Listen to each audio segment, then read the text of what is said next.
Welcome to the best of June 2021. 4 hours of terrifying tales for your enjoyment. These stories are placed in no particular order. A huge thank you to all of the authors for allowing me to share these stories with all of you. If you enjoy this video, be sure to drop a like rating. Subscribing if you're new is also very much appreciated.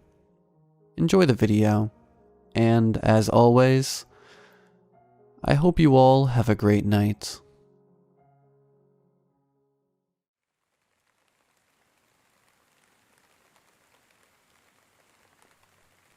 I am an avid secondhand shopper. I love going to charity shops and seeing what goodies they have in store. A lot of the time the items or clothes are well loved, and each thing tells a story. Me and my friends joke all the time that they were probably owned by a poor lady who died and her family decided to donate all her stuff instead of trying to find a place for it. If that is the case, then thank you, Brenda. This painting of a cat will surely find a loving home with another elderly woman, and this painting is sure to return to the shop shortly. However, the biscuit tin I found in my local cancer research shop a few weeks ago was not like this. It was in perfect condition. The cream tin was splattered with little pastel flowers. Black cursive writing that said biscuits ran across the face of the tin. It had a matching cream lid, but the handle of the tin was a pastel pink daisy. It was impossible not to fall in love with the little knick-knack. I went over and the price tag said $150. What a bargain. I snatched up the tin before anyone else could get a hold of it. I looked around the rest of the shop and found a lovely blouse, a lovely new pair of boots, and a lovely denim jacket. I dropped all the items on the counter and the cashier laughed. Now that biscuit tin keeps coming back. Hopefully you'll hang on to it. I laughed. Why does it keep coming back? Don't people like it? She looked like she wanted to say something but stopped herself. I'm not sure. It's never the person who bought it that brings it back. It's always a boyfriend or a husband who brings it back saying it has caused them nothing but trouble since it went home. She shrugged. I guess they just didn't like their partners bringing home more tat. She turned red. Not that I think it's tat or anything, I think it's really nice. I just laughed. It definitely is tat, but it'll fit into my flat perfectly. And you don't have to worry about it coming back. There's no man at my house who can bring it back. She handed me my bag and I headed home. As soon as I got in, I gave my new tin a wash and rooted through my cupboards to find my biscuits. If I was using it, then I could justify buying it. I never usually look at the homeware items, but something about this biscuit tin just drew me in.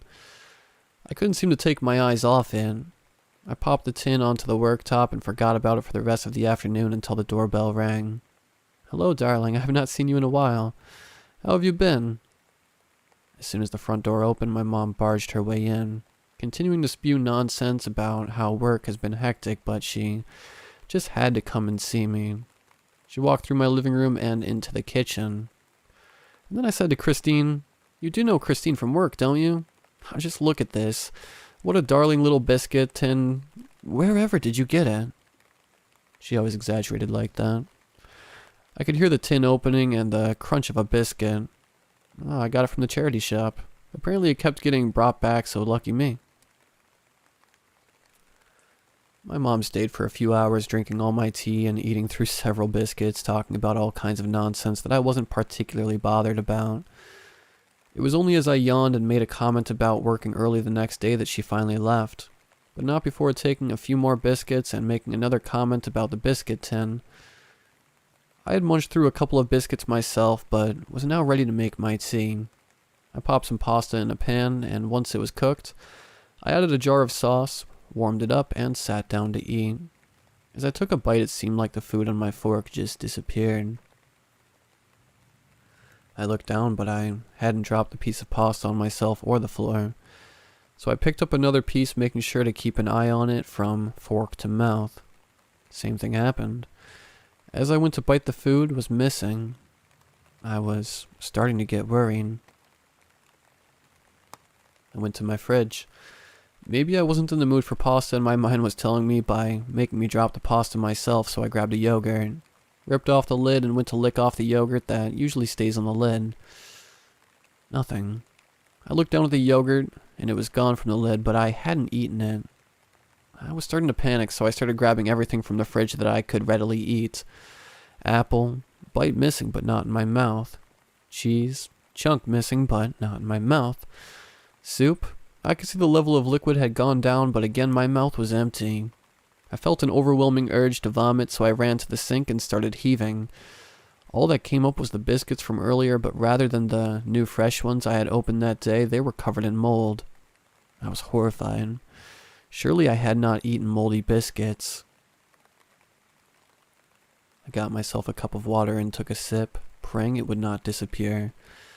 Thankfully it did not, so it seems like drinks are safe. I called my mom, but my dad answered the phone. What the fuck did you do? I could hear my mom crying in the background. I burst into tears explaining what had happened to me, and my dad told me the same thing was happening to my mom. Everything she tried to eat disappeared. No matter how big the bite she took, it would vanish. The only thing we had both eaten was the biscuits from the biscuit tin, but surely that wouldn't cause food to disappear. I tried to sleep, but I tossed and turned all night.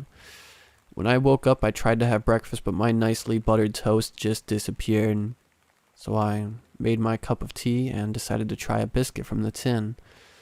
The cute pastel flowers now looked distorted and unnerving, and the black cursive gave me a sense of dread. I reached in, picked up a custard cream and took a bite.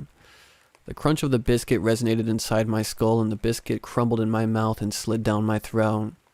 So all I can eat are biscuits from the tin. Fine. I packed them in my lunchbox for work and headed off on a tiny amount of sleep and a very hungry stomach. I did get some funny looks at work eating only biscuits, but I didn't care. It would have been weirder to me to see me freaking out over my disappearing food. After I left work for the day, I went to the shop and bought several packets of biscuits, all different brands and flavors. If I'm eating biscuits for every meal for the rest of my life, I want to have some diversity. I went to the self-service tills because I did not want to have to face people while I have 30 different packets of biscuits. I suppose I could say they were for the office or for a party or something, but who would believe me if I said I could only eat biscuits because I'm cursed? Nobody would believe me, and those that were concerned enough would probably lock me up and throw away the key. Getting sectioned should have been the least of my worries. The real issue came when it was tea time. After I'd come from the shop, I put my biscuits in the ominous tin. It seemed weird to call a biscuit tin ominous, but when you're convinced it's the source of your misery, it seems appropriate to call it that. So I picked out about 15 biscuits, different flavors, so I could convince myself I was having a varied and balanced meal. I had crunched through about 12 of them. As I got to the 13th, my stomach chomped down into nothing. Now the biscuits were disappearing too.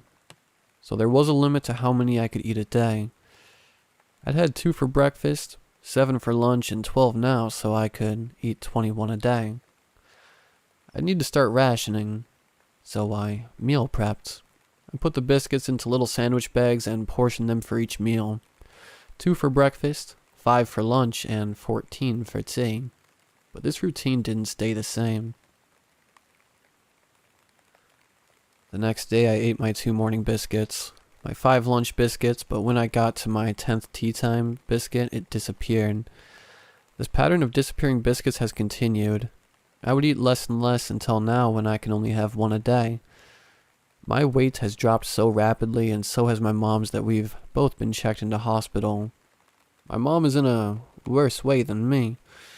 With her age, only 1 biscuit a day can't keep her going, so she's in a medically induced coma until we can find a solution to our problem. As for me, I've been prodded and poked. I've had all tests imaginable done, and I've now been given a feeding tube. I can feel the food enter my body through the tube leading directly to my stomach, but it never fills me up. It seems like once it enters my body, the food disappears. I already know there's nothing I can do. I already know that I'm going to die, and there's nothing I can do to stop it. But the one thing I do ask is if you see a cream biscuit tin covered in flowers with a daisy handle at your local charity shop, don't buy it.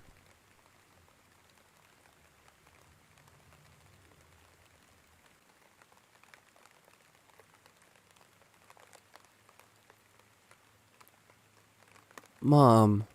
Eric, no, you're 13. But Mom, he helps me sleep. Son, you're a teenager now. You don't need Mr. Ruffles to sleep anymore. It's the same old conversation again.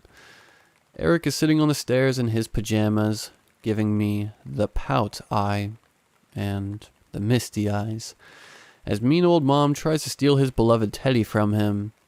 I've had this chat with him for the last 3 years worth of birthdays, but this time legitimately felt like he had outgrown his stuffed bear.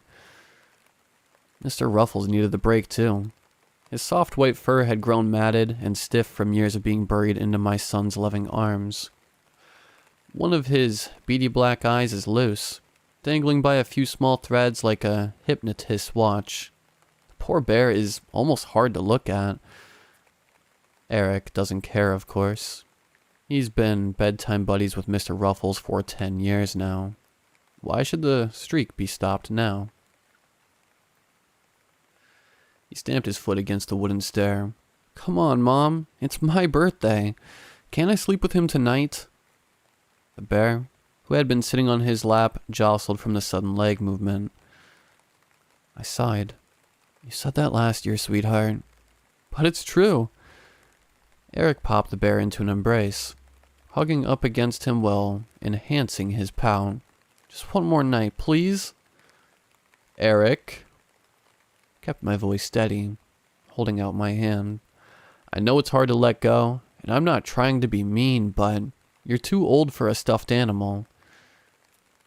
Doing my best to try and be the good cop, I gave him a sympathetic smile. Don't you think Mr. Ruffles could use a vacation? He shook his head. 13 years old and he's acting the exact same way as a kindergartner. I love him, he whined. Once again, I sighed. It had been a long, exhausting day. What with the birthday party and all, I didn't have the energy to continue to put up with Eric's childish problems. All right, I conceded. One more night, but after this, he's going to Goodwill. His smile is bittersweet. He hugged Mr. Ruffles even tighter, nodding as he scampered up the stairs. I waited for the bedroom door to close before returning to the kitchen, ready to deal with all the dishes smothered with frosting and ice cream residue. The knocking at the door woke me up. Groggily, I reached out to pluck my phone up from the nightstand. 2:20 in the morning was the last possible time I wanted to wake up like this. I let out a sleepy moan and rolled onto my other side, tucking my phone into my pocket and hoping that my problem would disappear. Didn't. Another series of knocks followed. Eric? I muttered, just loud enough for him to hear on the other side. Go away. Mom needs to go to work. The doorknob creaked, much to my dismay. I heard the hinges squeak as the bedroom door gave way to a thin column of golden light from the corridor. Unfortunately, it lined up almost directly with my eyes. Shielding my eyes from the unwelcome beam of light, I slowly sat up in bed. Eric, let me sleep. I repeated, this time more forcefully. I took a look over at the doorway. I can't see Eric's silhouette in the light, even though the door is halfway open. Eric? I called out. Sweetheart? A faint sound could be heard on the other end of the door, like a pillow falling off the couch. I sat up a bit straighter now, somewhat concerned. Eric? The door creaked open further. I glanced down at the floor, noticing an upright shadow was standing in the doorway. A teddy bear-shaped shadow. I squinted, trying to validate if what I was seeing was even real. Mr. Ruffles? I whispered. Being tired was one thing, but seeing my son's stuffed animal open my door was a different beast. The bear remained motionless. It was somehow standing on its cotton-stuffed legs, despite having no physical means to do so. I looked out into the corridor to try and see if Eric was pulling some sort of prank on me. "Sweetheart, if this is a joke, it isn't funny," I called out. I received no response. Mr. Ruffles was still and silent, waiting in my doorway like a fuzzy little statue. I rubbed at my eyes before slowly climbing out of bed and making my way towards him. "What on earth?" I muttered, crouching down to get a look at the toy. Slowly, I reached down to pick him up. In one swift motion, he reacted. Mr. Ruffles sprang to life. Taking advantage of my outstretched hand, he jumped, up and clung onto my fingers with his stubby paws. He scaled further up my arm like a lizard, climbing up my forearm and to my shoulder with startling speed. I yelped, rapidly shaking my arm in an attempt to fling him off. Mr. Ruffles held tight, wrapping his soft yet somehow rigid limbs around my shoulder. "Eric!" I shouted, racing out into the corridor. "Eric!" My voice was cut off as something was stuffed into my mouth. My eyes darted to my left side. Mr. Ruffles was sitting on my shoulder like a parrot of some sort, his right paw jammed between my teeth. I let out a muffled shout, before biting down with as much force as I could muster. Mr. Ruffles had absolutely no reaction, hardly even budging at the force of my teeth. In a panic, I started shaking my head back and forth, up and down, trying to shake the stuffed bear around like a dog playing with a chew toy. He flew off my shoulder, dangling around limply in my jaws from his trapped paw. Noticing his vulnerability, I spat him onto the ground. He flew a couple of feet towards the living room before plopping onto the floor in a ragdoll position, slowly gathering himself back onto his feet.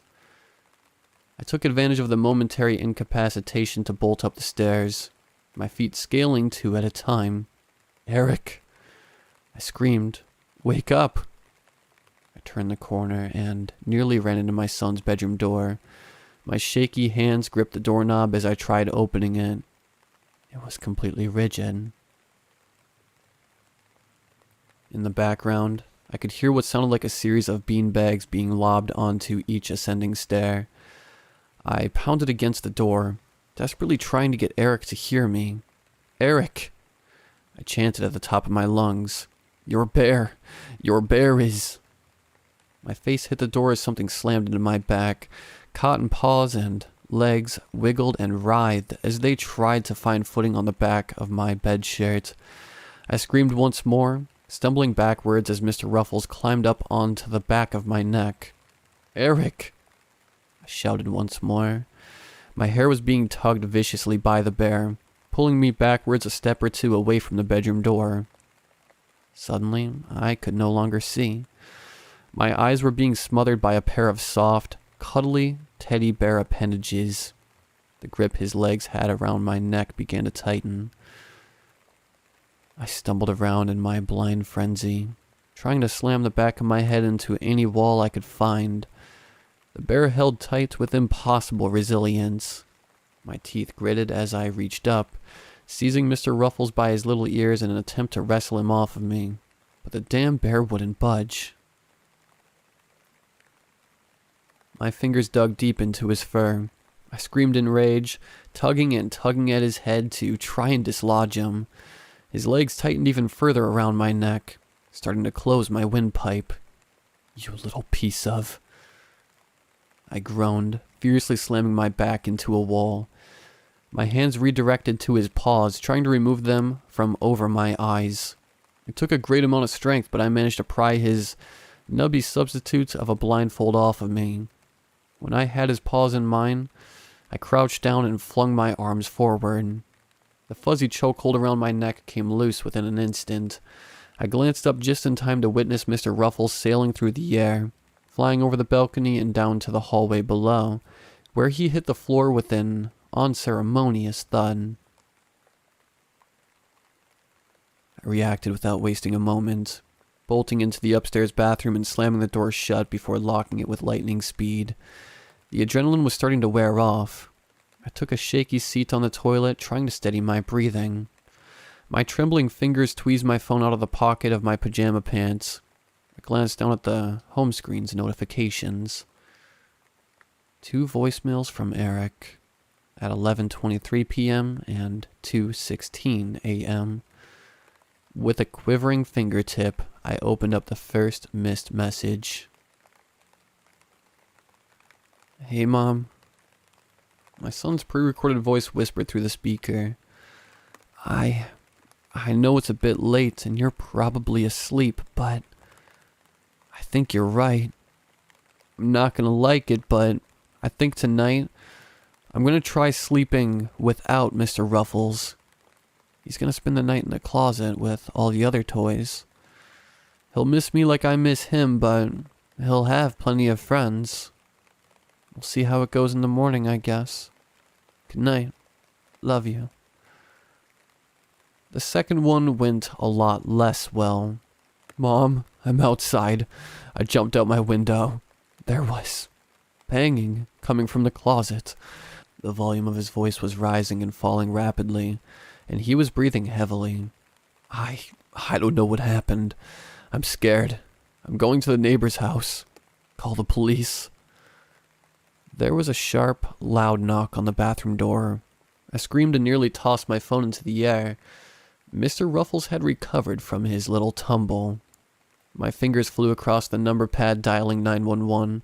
I kept my eyes on the door as it continued to be pounded upon, my foot tapping rapidly. Tears started to well up in the corners of my eyes. Finally, an operator picked up. 911, what's your emergency? The voice blared. There's a threat in my home. I blurted out. There's a serious threat. Alright, ma'am. What's your name? The banging increased in volume. I tried my best to remain calm. Vera Butler. I have a son named Eric, age 13. That's our family. I see, Miss Butler. What kind of threat are you seeking to... Another bang. This one louder than the others. I let out a startled yell. The operator seemed to have picked up on that one. Ma'am, are you in danger? They asked. A little bit of noticeable concern in their tone. Yes, I shouted.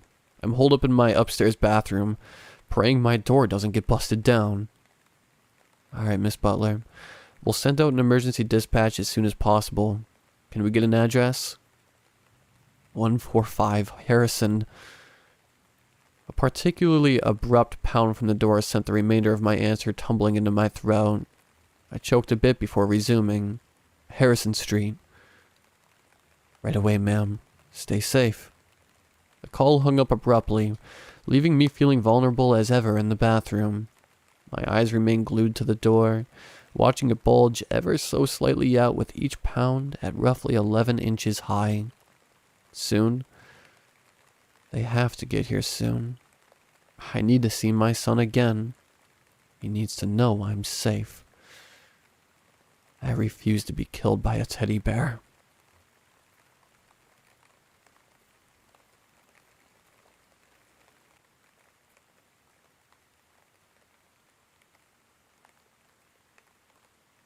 When you are younger, your world is full of holes. Gaps in your understanding of how the world connects together in terms of location, but also in terms of laws. When I was little, my living room looked out into a valley that ended in a giant wall of trees. I spent my whole life wondering what could possibly be in the world beyond those trees that I'd never seen.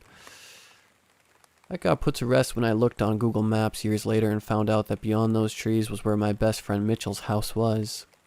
As you get older and understand more about the world around you, the gaps just sort of fill in. When I was little, Mitchell and I, as well as 2 of our other friends, Andrew and Katie, would go to the park right next to my house with our short-range walkie-talkies and go exploring through all the little side trails in the woods.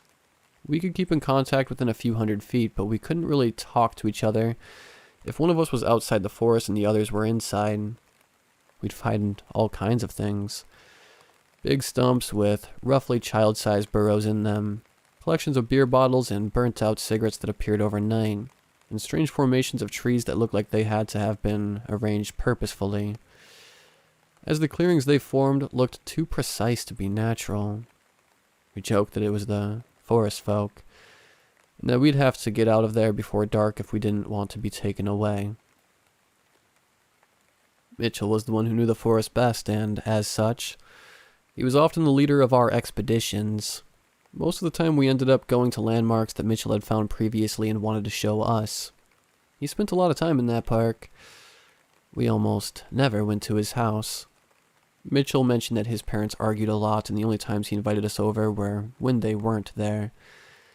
Maybe he spent a lot of time in the woods because he felt more comfortable there than he was at home. That might explain why he was so excited when he found the house. One morning he called the house practically in a frenzy. He was calling me, Andrew, and Katie together to explore the woods as soon as we could that day. He said that he'd found the coolest thing he'd seen yet. Since I'd lived right next to the park, it only took a few minutes to be there. When I got there, Mitchell wouldn't stop beaming. He barely said a word as we walked down the trail, answering every question with, "It's a surprise." He led us down the usual trail, then showed us an opening in the bushes between two small side trails that we'd already explored. The opening was so small we would have never seen it without Mitchell pointing it out, but it did lead to a side trail.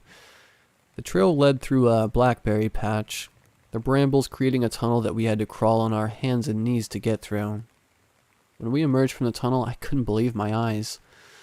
The tunnel led into a massive clearing completely surrounded by trees and thorny bushes, but open to the beaming sunlight. In the middle of the clearing was a small, grassy hill, on top of which stood a burnt pile of wreckage with a single, barely held together charred suitcase extending up out of it. Katie just about lost her mind. She started laughing and hollering and demanding to know how Mitchell had found this when we had been exploring the forest for months and had never even found a clue that this was there. Mitchell laughed and said he had no idea. He just found the trail while walking the previous day, saw the house, then immediately left and decided to call us the next day. We spent the day exploring the clearing. There was really nothing there except for the house. It had been so badly burnt that we had no way of knowing anything about it except that it had 2 floors, judging by the staircase. There was no path leading to the house, no driveway, and no sign of anything resembling a porch. We weren't sure what to do with the house now that we'd found it. I think we were just happy to have found something that it looked like nobody else knew about. The sense of accomplishment from a discovery of this size outweighed the actual usefulness of the discovery. We ended up using the house as a meeting spot. Before then, we'd always met at the entrance to the wooded section of the park near the playground. Now we met at Mitchell's house. We figured that, since he discovered it, it was his. Mitchell took care of his new house. He'd insist that we wipe our feet before coming in, even though the floor was made of crumbled charcoal. During our meetings, he'd be working on finding large pieces of charred wood to use as barriers of demarcation between rooms, and even finding pieces that were large enough to stake into the ground and use as walls for the house itself. He even made a makeshift guardrail for the suitcase so that we wouldn't fall unless that rickety death trap collapsed. Over time, the burnt-out pile of rubble became home to us. However, after about a month, we started noticing small changes. The walls around the house began to look more solid, and the floor started to look less like crumpled charcoal and more like charred wood. We chalked this up to Mitchell cleaning up when we weren't around, until we found the door. One day, when we went to the house, there was a front door. The walls had gotten up to about half the door's height at this point, so it only had one set of hinges, but it still stood shut. Andrew started to get creeped out and suggested that maybe we shouldn't keep hanging out here. I felt a similar queasy feeling. Mitchell looked troubled, but eventually suggested that maybe they were rebuilding the house. The rest of us reluctantly agreed. A construction crew rebuilding a house with no security, no equipment, and fresh building supplies that looked pre-burnt made sense to a group of children desperately trying to search for an explanation. Our meetings at the house were less frequent after that. We were all a little sad that we weren't the only ones who knew about it, and we didn't know that whatever or whoever was rebuilding the house wanted us to hang around it. We would briefly meet outside the house, then go off on our adventures outside of the clearing. Every time we'd go there, the house would be a little less dirty. The walls would be a little cleaner, revealing a sickly light green paint on the outside of the house. They would also be taller and more solid. We could no longer see through the walls on the outside of the house and would have to stand on our tiptoes to peek inside. One day I saw a leather chair inside of what must have been the living room. On one of these days, we decided to play a game of Roger in the woods. We'd choose one of us to close our eyes and count to 150, and the rest of us would hide. Whoever had to count would have to find all of us. Whoever was looking for us could turn on their walkie-talkie and say Roger. Everyone else would have to say Roger back. This way, if the seeker was close by, the hider would have to say Roger really quietly, but not make it obvious that they were whispering. If anyone left their button on by mistake or said anything that wasn't Roger, they'd lose. Mitchell had already beaten us several times by saying that his mother was calling for him and that the game was over, only for us all to respond with a non-Roger statement and hand him the win. This time, Katie was the seeker. She closed her eyes at the entrance to the woods and we all dashed into the trees. Mitchell and Andrew stayed close to me for a while, but when we got to the path to Mitchell's house, they both opened up the bushes and crawled into the tunnel. I leaned in and whispered that it might not be a good idea to hide there for a long time since we might run into whoever's been rebuilding the house. They told me that was the point of hiding, and I gave up. I hid behind a tree on the opposite side of the trail from the entrance and waited for Katie to come by. I heard the first noise from my walkie-talkie not long after. Roger. It was Katie's voice. Roger, I whispered, trying to trick her into thinking I was close by. I couldn't see her, so I knew she was pretty far off. Roger, crackled Andrew and Mitchell through the walkie-talkie. I listened carefully. I could hear footsteps crunching up the gravel trail, slowly and methodically. I held my breath. Katie had to have gotten a quick start. She knew that we wouldn't have hidden too close to the playground. The footsteps continued up near the tree, then stopped. It took everything not to peek out from behind the tree, but I knew that if she was looking this way, I was finished. I felt a hiccup coming. I held my breath and clenched my throat muscles to keep it down. It continued pushing up, but Katie refused to move. I heard another crunching noise. The footsteps were moving further away. I heard a rustling and realized that Katie was going into the tunnel. I almost laughed. Mitchell hiding at the house was too predictable. He loved that place. Of course he'd hide there. When the rustling was too far away for me to hear, I let out a sigh. As soon as I did, I felt a hand on my shoulder. Got you. I nearly jumped out of my skin. I rolled around to see Katie's grinning face. I knew you wouldn't hear me coming. The trail is too noisy, so I went through the trees. Chill ran up my spine. I grabbed the walkie-talkie and pressed the button to speak. Mitchell? Andrew? Someone's coming through the tunnel. It's not Katie. There was no response. Katie turned to me. What? There's someone going in there? Yeah, I said. I thought it was you. My heart was pounding in my chest. I turned the walkie-talkie on again. I'm not joking. Someone's coming and I don't know who it is. Again, there was no response. I started shaking. I pulled out the walkie-talkie again. Roger? Roger. In Mitchell's voice. Roger. Andrew's voice. Roger.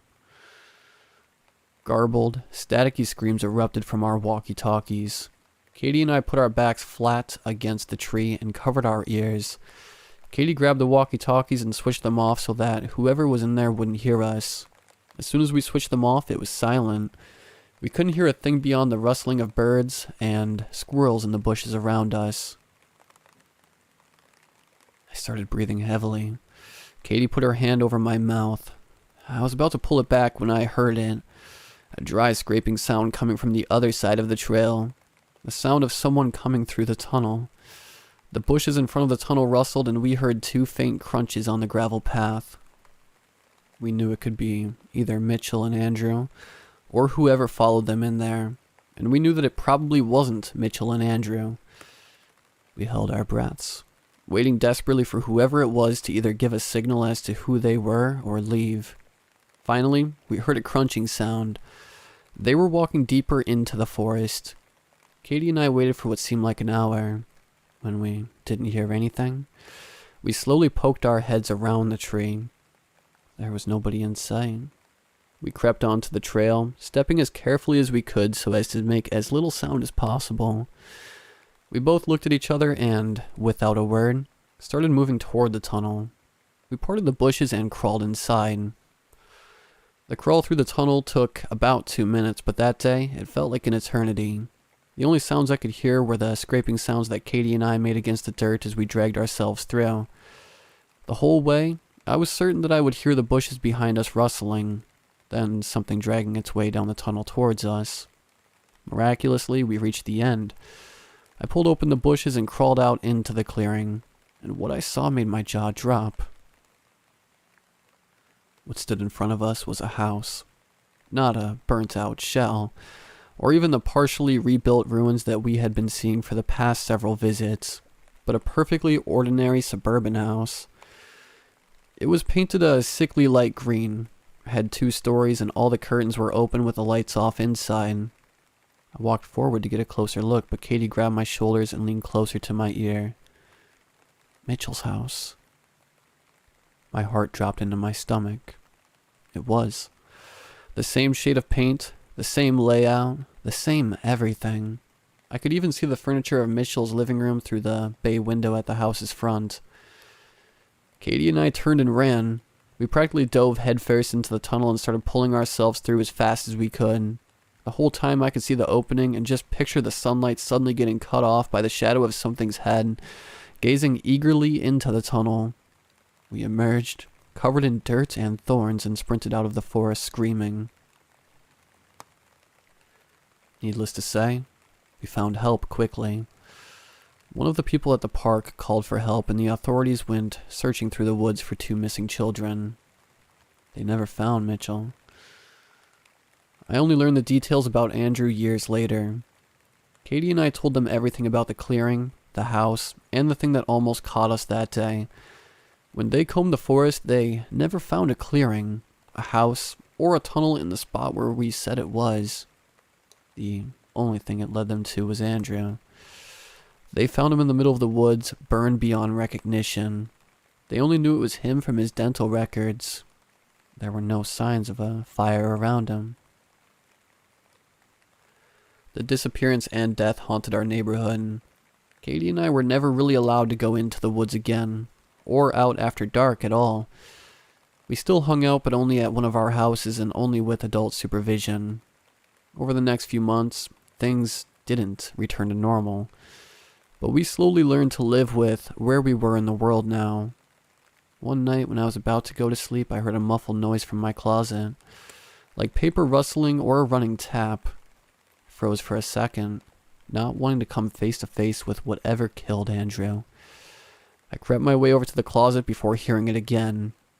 I froze. It wasn't paper moving. It was too mechanical. I steeled my nerves and threw open the closet door. Sitting on a pile of papers in my closet was my walkie-talkie. I must have left it on the last time I hung out with Katie. I picked it up and sure enough it was switched on. That's when I heard it. Roger. Even through the static there was no mistaking it. It was Mitchell's voice. Roger. His voice was like dead leaves rubbing together. Roger. I swear I could hear him choking back a sob as he said it. I smashed the walkie-talkie against the wall. The batteries flew out, but I kept hitting it against the wall until the plastic had broken and the circuitry had been exposed. I curled up on the floor and cried. I never experienced anything like that again. The years passed by and my life reached some kind of normalcy. Katie and I still keep in touch. I'm finishing up my last year of college now. I'm studying to become a forensic scientist.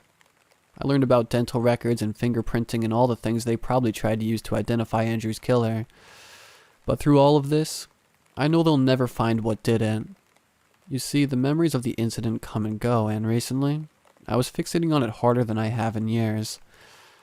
I finally decided to confront my fears as much as I could on my limited schedule, and I started looking into where I lived at the time, where all the streets were, what businesses there were in the town, and how the park was situated.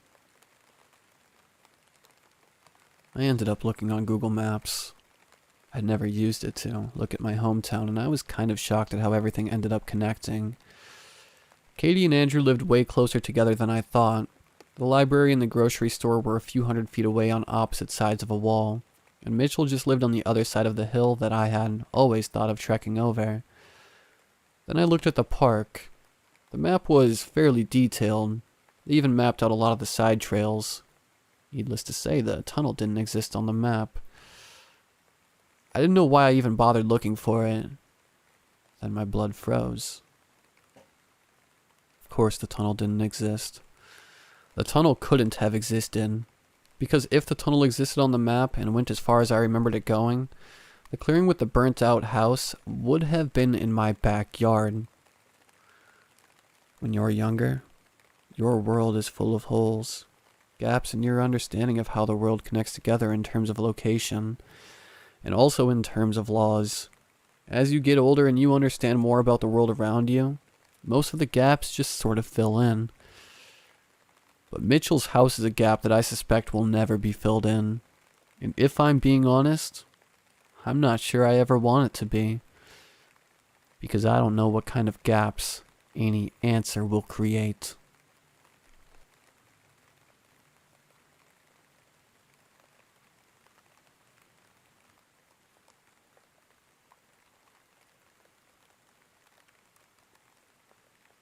There's someone in the woods, and I know who he is. At least, I know who he's trying to be. I wait, standing parallel to my house's screen door, looking down the hill into the woods near my house, as I do every night. It's usually around 10 that I'm supposed to go to sleep, and almost always about 10:30 when I get back up. It's usually a long wait, but I don't want to miss the events if its schedule changes. I look at the clock from across the room. 12:30. Have to remain sharp, especially at this time. It's roughly 5 minutes later. I'm afraid to turn away to check the clock for a proper time. That I see a figure emerge from the woods. I narrow my eyes as I see my father, breathing haggardly as he walks up the steep hill from the woods to my house. "Hey, Mark," he says, clearly a bit out of breath from walking at the incline. "Who are you?" I ask, per routine. "Your dad, of course." "My father's upstairs sleeping." I'm tempted to turn and point upstairs to accentuate, but I can't afford to look away. "Oh," the thing responds, dropping its out-of-breath act. I'm actually pretty sure they never get tired. I steel myself, expecting further prodding, but instead, it just turns around and slinks off into the forest. I watch it go down until its shadowy silhouette, less like my father the less I can see, becoming obscured in the forest. I check the clock. 12:40. A bit earlier than last time. I smile a little bit in my head. This time, the creature seemed to forget to blink. Little moments like that comfort me. The idea that if I fail and that creature replaces my father, it will have little cracks in its act to reveal itself to my family. Like the cracks in an egg would reveal a chick.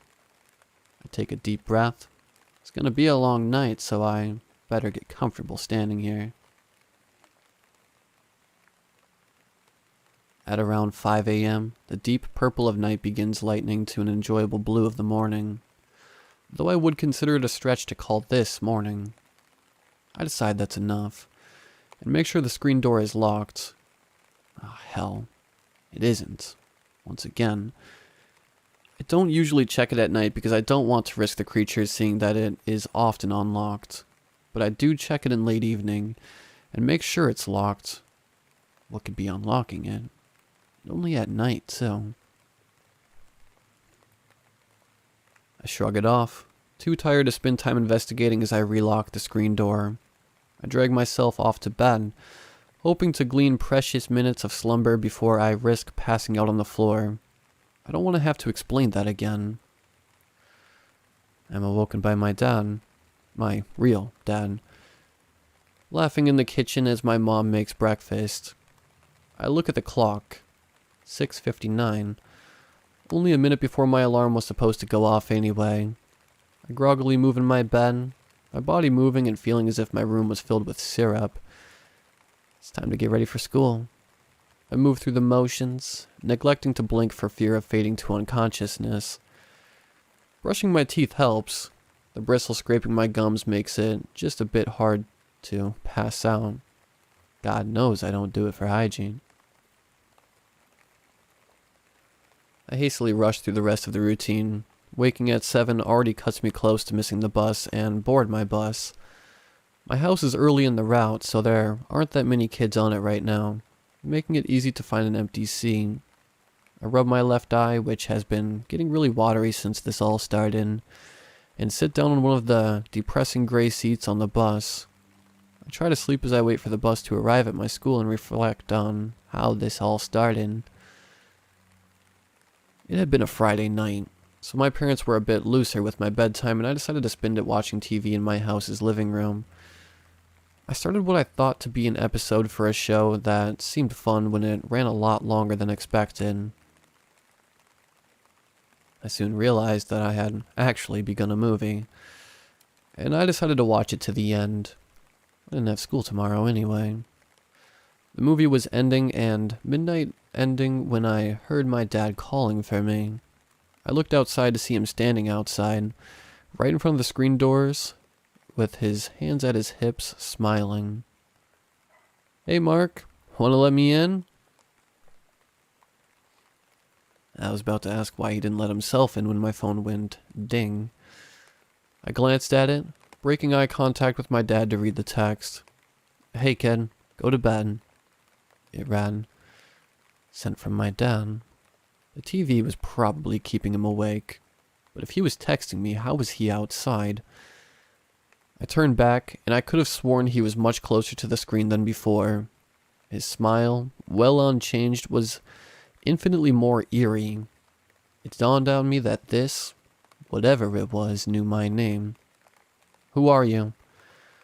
I asked as I realized it seemingly wasn't breathing, its chest not moving. "Can't you recognize me?" he asked, his tone playful. It seemed almost mocking to me, made worse by how accurate the voice was. I sat there, petrified, the credits of my movie playing as I just stared at this creature as it feigned curiosity and worry about my inaction.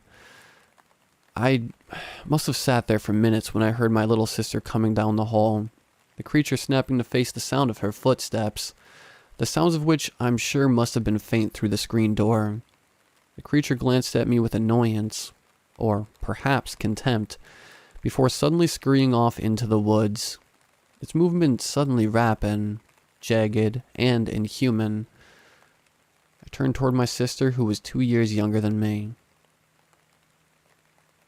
"Hey Marcy, did you see that?" "See what?"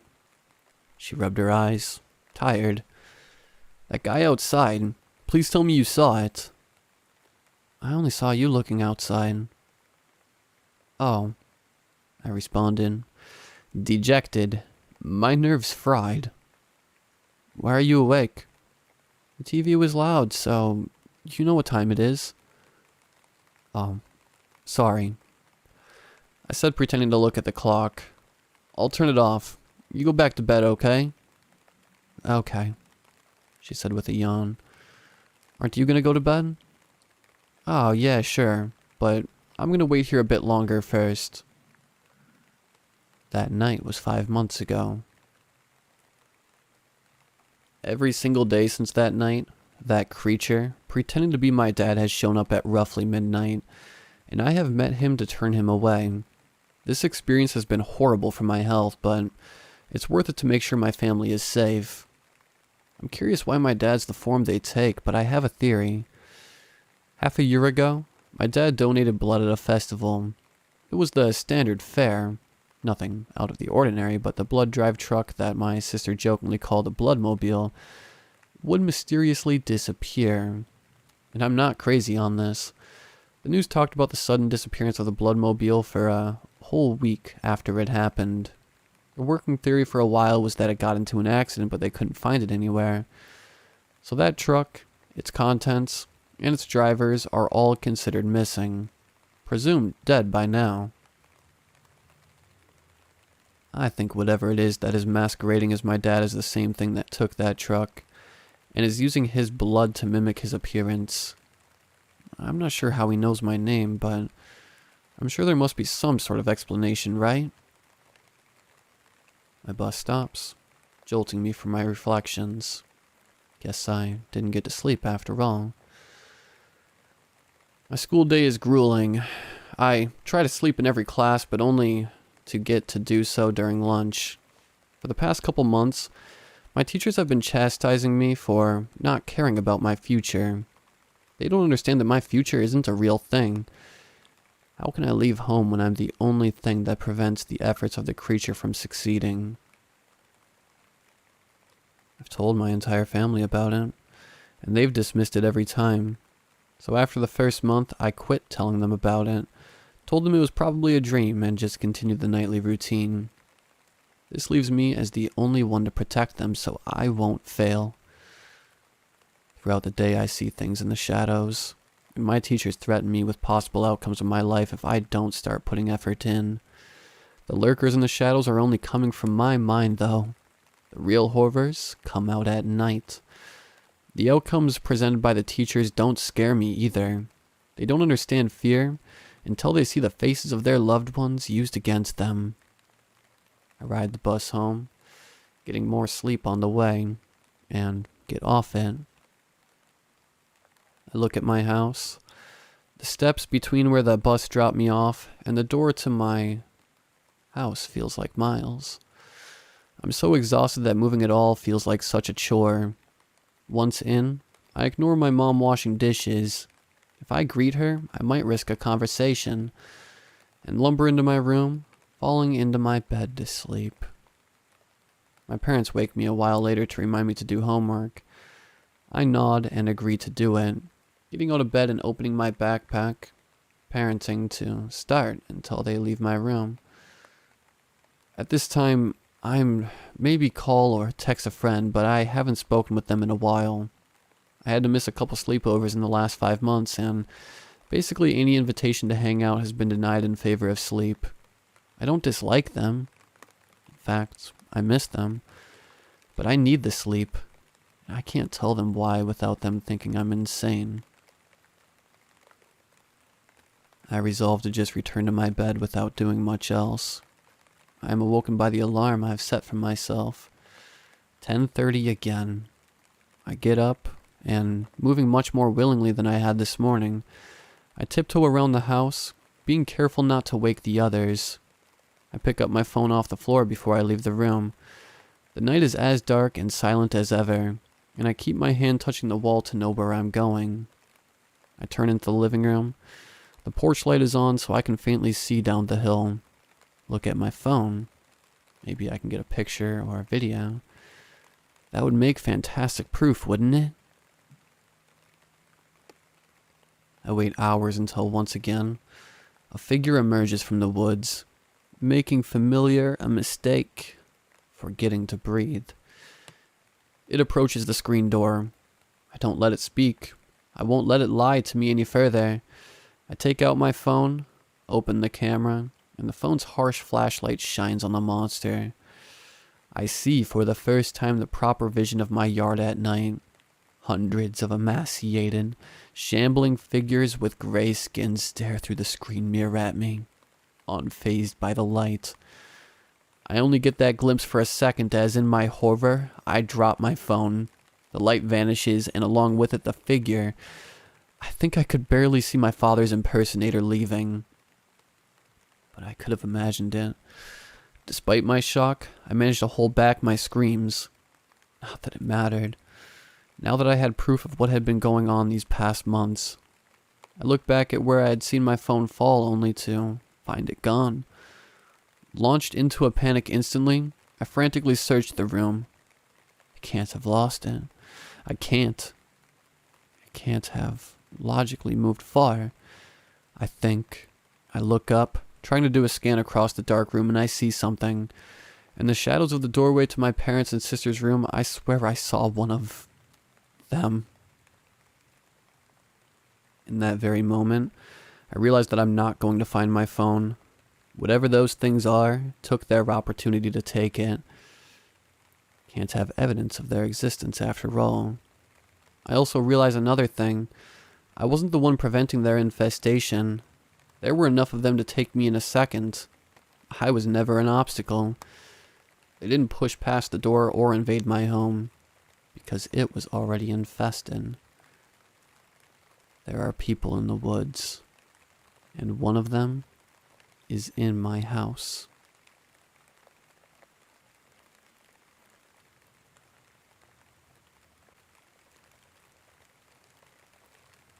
Arrowhead Lake, the ideal and picturesque image of an all-American, man-made lake. It's vast, its water's fresh, yet rarely cold and brimming with fish.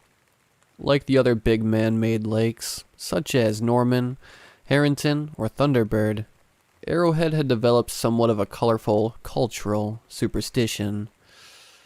Everything from man-eating leeches, with underbellies covered in fangs, capable of toppling over canoes, to catfish who grew to enormous size, due radiation leaking out from the nearby plant.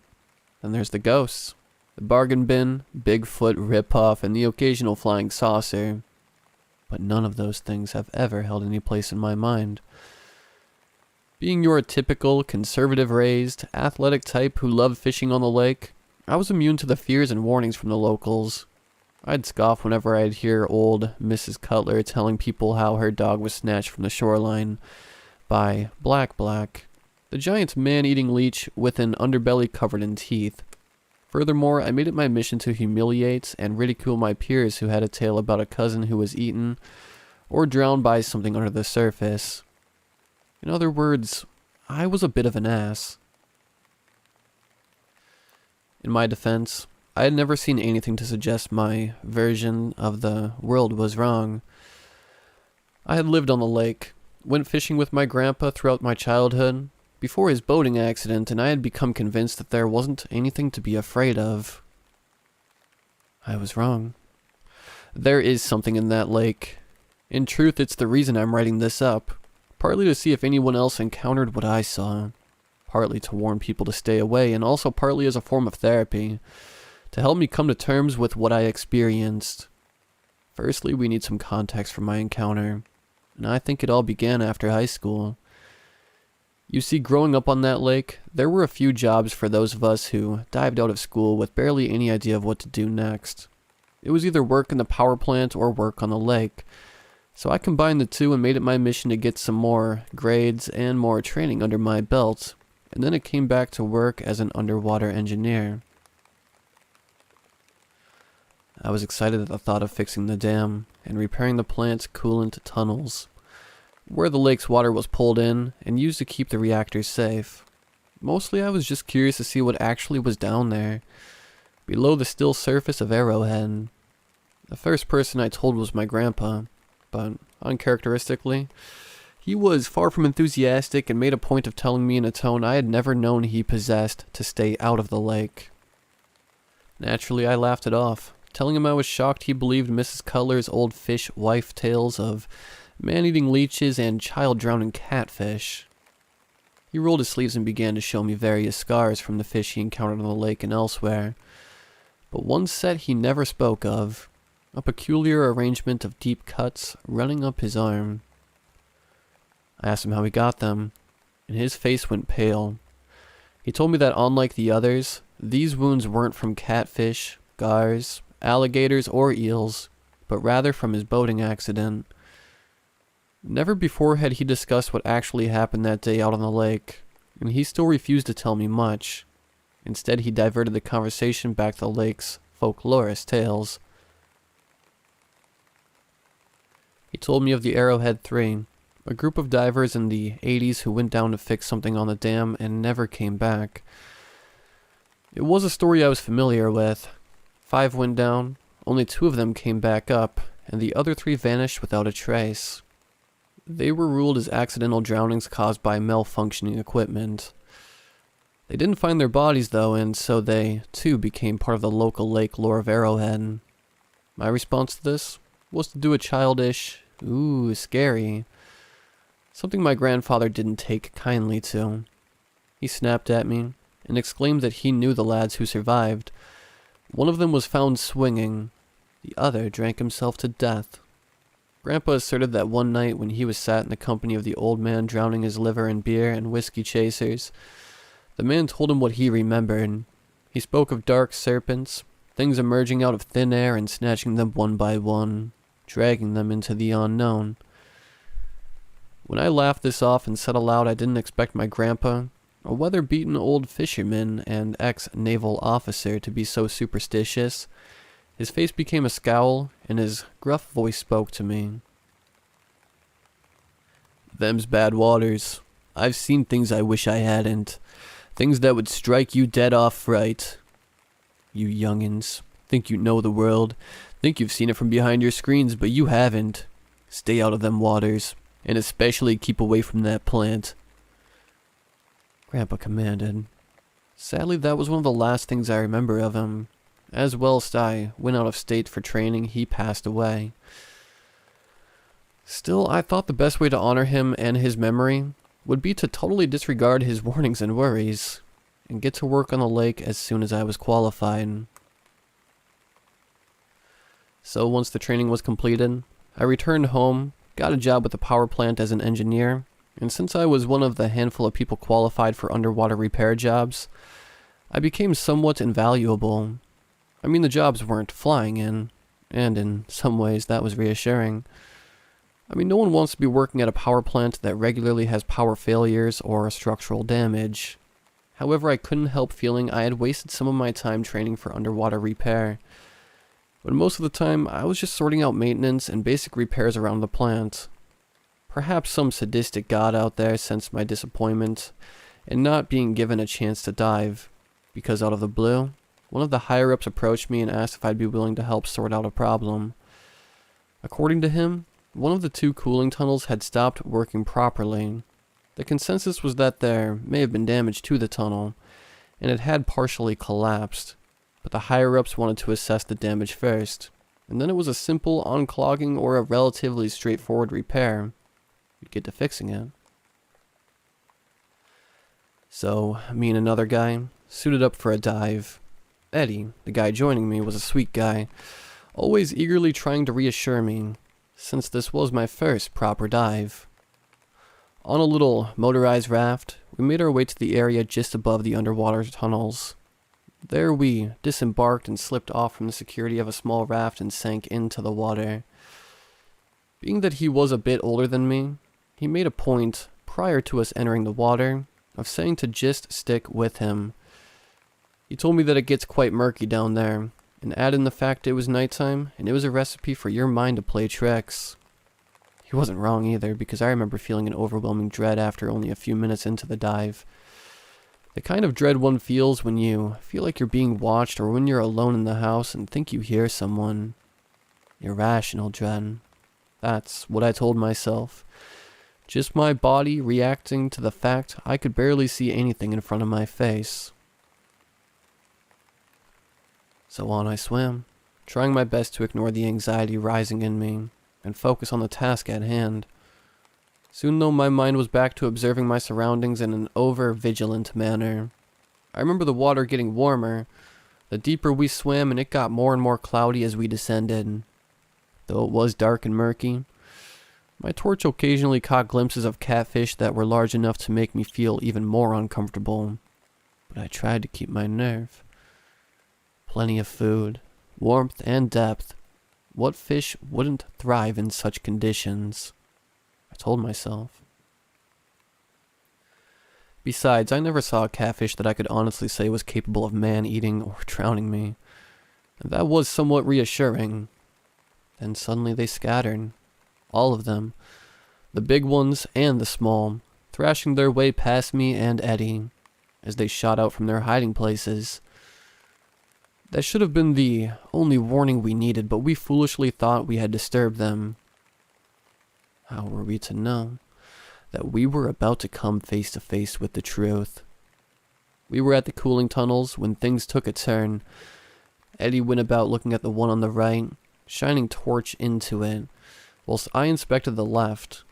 My one appeared to be working fine, sucking in water, churning it up into the power plant basin, where presumably it spat it back out on the other side. In the short time it took for me to inspect the tunnel, something happened. Having looked away for just a moment, I was shocked when I turned to find Eddie had vanished. Frantically, I spun my head around, but there was no sign of him. Not a trace of Eddie existed in the gloom.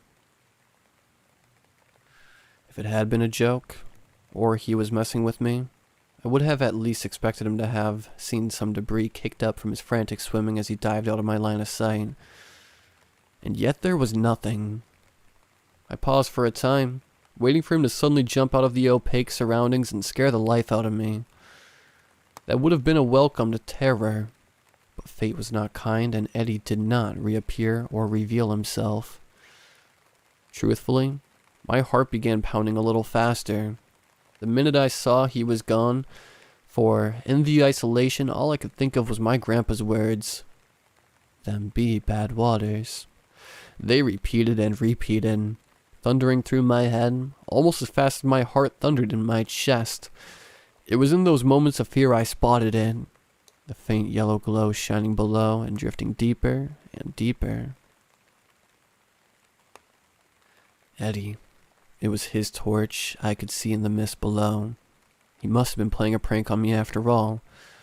Or maybe he dropped his welding tool. Relief washed over me and I swam down to meet him, but as I kicked frantically, my eyes began to see more clearly. The light ahead of me was his torch. That much was true. But Eddie wasn't holding it. Instead, it was just sinking down to the depths of the lake, adrift and abandoned. Not unlike myself. Concerned for my colleague's safety, I ran back up to the tunnels. I started worrying that maybe he was clearing out the debris in the blocked tunnel, and somehow it turned on and he got sucked in. I turned my torch on the tunnel entrance. It was wide enough to fit a truck through it, and its gaping maw was dark and empty. Strange, because there didn't seem to be any structural damage. No sign of a blockage at all. It was just a void. A black void. So dark that even my torch's light couldn't penetrate it. Primal dread filled me as I looked into the silent and still shadows filling the opening. My courage and confidence were devoured by the darkness. It was all consuming. I felt more lost than I had ever felt before, as I floated in front of that coolant tunnel, staring into the abyss, hoping to see Eddie emerge from the void unharmed. Only it wasn't a void at all, and it was far from empty, for as my torch shined across the night-colored surface, it shimmered, stirred, squirmed even. Then to my utter disbelief, an eye blinked open, an eye the size of a car tire. Fear struck me and sent me scrambling back for a second, and between the mist of panicked bubbles streaming up around my goggles, I saw the enormous thing slowly shifting in the tunnel. Great, thick, black-backed tentacles unfolded around the large, phosphorus eye, with each limb displaying red rings of light that pulsed and moved across the dark skin of the beast, growing ever quicker in the motion as the glowing blue eyes focused its horizontal slit-shaped pupil on me. And as it saw me, I saw it too. Saw the thing for what it was, and though my mind could not process the reality, I was sure of it. The thing in the tunnel, the blockage, was an enormous cephalopod, a giant octopus, A kraken of monstrous dimensions. A creature clever enough to conceal itself as the shadow inside a tunnel and evade the sights of a bustling lakeside community. It was evident from this and from its appearance that the creature was far from ordinary. Beneath each black tendril, running under it, were fangs and toothy hooks, which retracted and extended in and out of red flesh. These appendages clasped the exterior and the rim of the tunnel, slithering outwards in a serpentine manner. I froze in place and my mind raced back to the wounds upon my grandfather's arms. The strange tooth patterns running up sleeves. They could have been caused by such an appendage. Then worse still, I came to understand those fish wive tails of Blackback the Leech with its underbelly of fangs. The stories I had dismissed in my arrogance were true. Only it wasn't a man-eating leech. It was a tentacle, one of many tentacles that were about to reach out and snatch me as they had done the Arrowhead 3. I knew it was about to happen and swam for my life, rushing to the surface as hard as I could. I looked back down to see if the thing was giving chase or following, but it wasn't. There was nothing beneath me or around me, just total absence. My mind immediately realized it was still there, hidden, camouflaged, and around the time it took for me to realize that, it was too late. A toothy tentacle emerged from the gloom, shifting from the grimy, green, murky color of the water around me as it grasped hold of my back. I fumbled and wrestled, desperately trying to wiggle free, but it was no use, as more and more tentacles reached around me and their hooks piercing my suit and skin. I screamed and cried out, but beneath the water, my voice was silenced. Then it pulled me in close, towards what can only be described as a pit of tusks and gnashing jaws stuffed with broken fangs. It was like the mouth of hell, an inescapable grinder, acting on total impulse and instinct, just desperate to crush, skewer, and maul me into shreds. Before it could devour me, like I presumed it had devoured Eddie, I remembered. I was far from unarmed, and in a frantic motion I scrambled for my wielding tool and turned it on.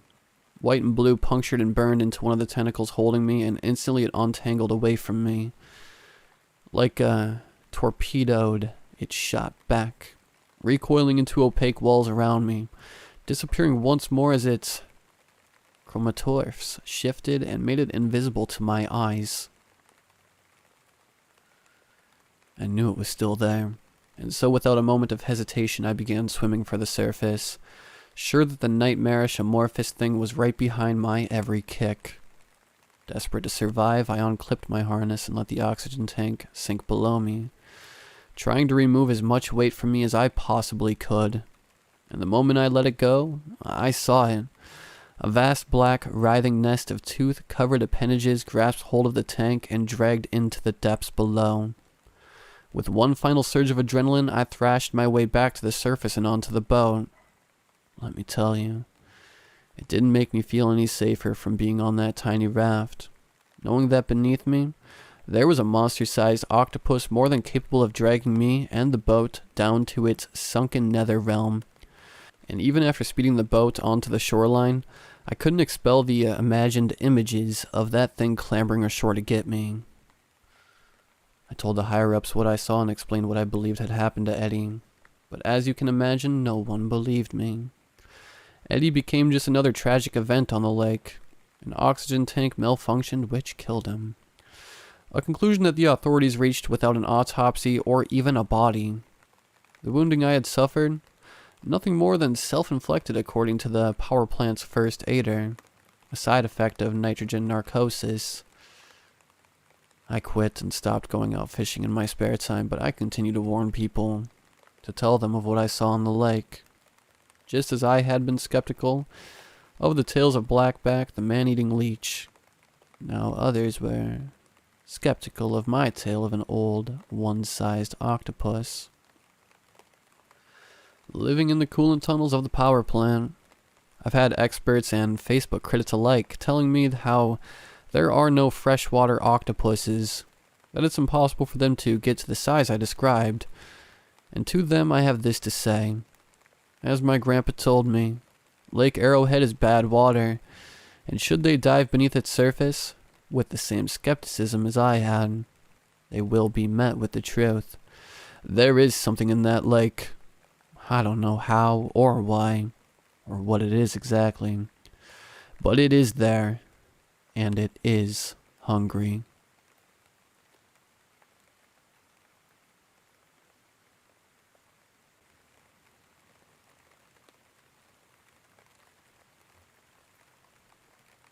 This is a story that my mom told to me. She heard this from a friend who claims that this happened to her. Being a 911 operator is not exactly the easiest job out there. The hours are long, the pay is mediocre, and you get to experience a lot of grim stuff. People calling in with their relatives dying in front of them. Car crashes and domestic abuse is a regular thing. In spite of all of this, I enjoyed working as one. I got to talk to a lot of people and we formed a tight bond at my workplace. So I stayed on for almost 20 years from my early 20s to my early 40s before switching careers. I have received countless calls over the years, but there is one that sticks with me to this day that gives me chills just talking about it. So here is my story.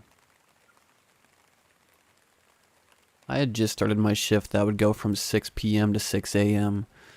The office was pretty deserted at that point, with only a couple of other operators. I logged in and started doing my thing. The first hour was pretty standard, nothing major happening, but then at around 7 p.m. a call comes in. I answer the phone. Me. 911, what's your emergency? No answer. I wait a couple of seconds before I speak up. Me. Hello, you've reached 911. How may I assist you? Him. Yes. Hi. A voice appeared on the other line. It was a man, but he spoke very softly, almost whispering. Him. Could you send someone out here, please? Me. Sir, could you please speak a bit louder? Him. Yeah, of course, sorry. I need some assistance out here. I got his address. He had raised his voice, but it was still pretty quiet. He was calm, but I could tell that his breathing was uneven. I realized that he was probably whispering as he did not want to be heard by someone or something. Me. What do you need assistance with?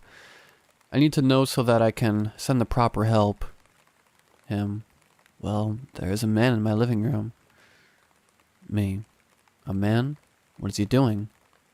Nothing. He's just standing there, completely still. Has he said anything? No, not a word. I didn't even see him through the window when I came home. What does he look like? He's tall, slim build, almost too slim. He has a gray suit on with black shoes, light skin. What does his face look like? I don't know. His back is turned against me. Could you please send some help? I now realize just how scared this man was. He was trying to stay calm, but I could tell that he was trembling with fear. Assistance is on the way. It will take about 20 minutes. Stay on the phone with me and I'll help you, okay? Okay. When did you first notice him? About 10 minutes ago, maybe. I came home from work but did not see anything through the windows, as I said. Then when I walked in the living room, he was there. He did not react or anything. So where are you now? I'm in my hallway, in a chair. If I lean forward slightly, I can see into the living room and see him. I could feel it creeping up my spine. This was very odd.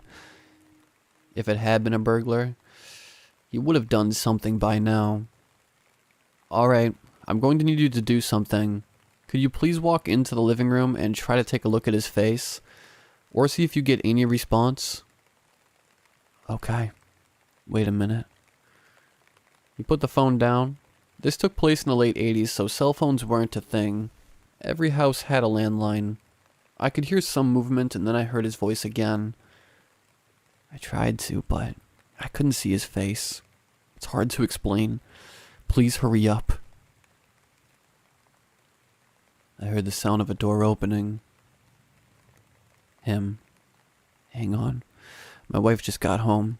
I gotta explain the situation to her. I heard hushed voices talking, and I could hear that his wife started crying. Even I was scared now. This whole situation felt strange. After a while, he got back on the phone.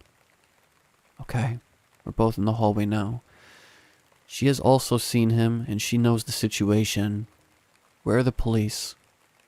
They're on the way, I promise. Could I please talk to your wife? I heard some rustling and then a female voice.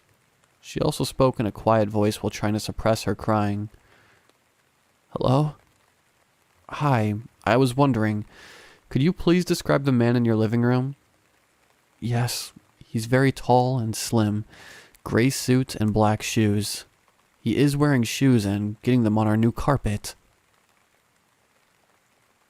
Now, when people are in a state of panic or shock, they will often say stuff that appears to be very mundane and disconnected from the situation. It is a coping mechanism, she continued. I was at the gym, so I got home later than usual. When I parked in our driveway, I noticed that the desk lamp in the living room was all lit. I thought it was weird because that's my desk where I draw, and it's only lit when I'm drawing, but I did not see someone in the living room. Okay, and the man in your living room, he has not said anything? No, not a sound or a movement. All he has done is getting stains on our new carpet. Please send someone fast. She started crying again. I could see on my monitor that the police were only a couple of minutes away. The husband picked up the phone. Yes, hi, it's me again. Are the police close? Yes, only a couple of minutes now. I'm going to need one of you to go outside and meet the police so that they can assist you. No, we can't.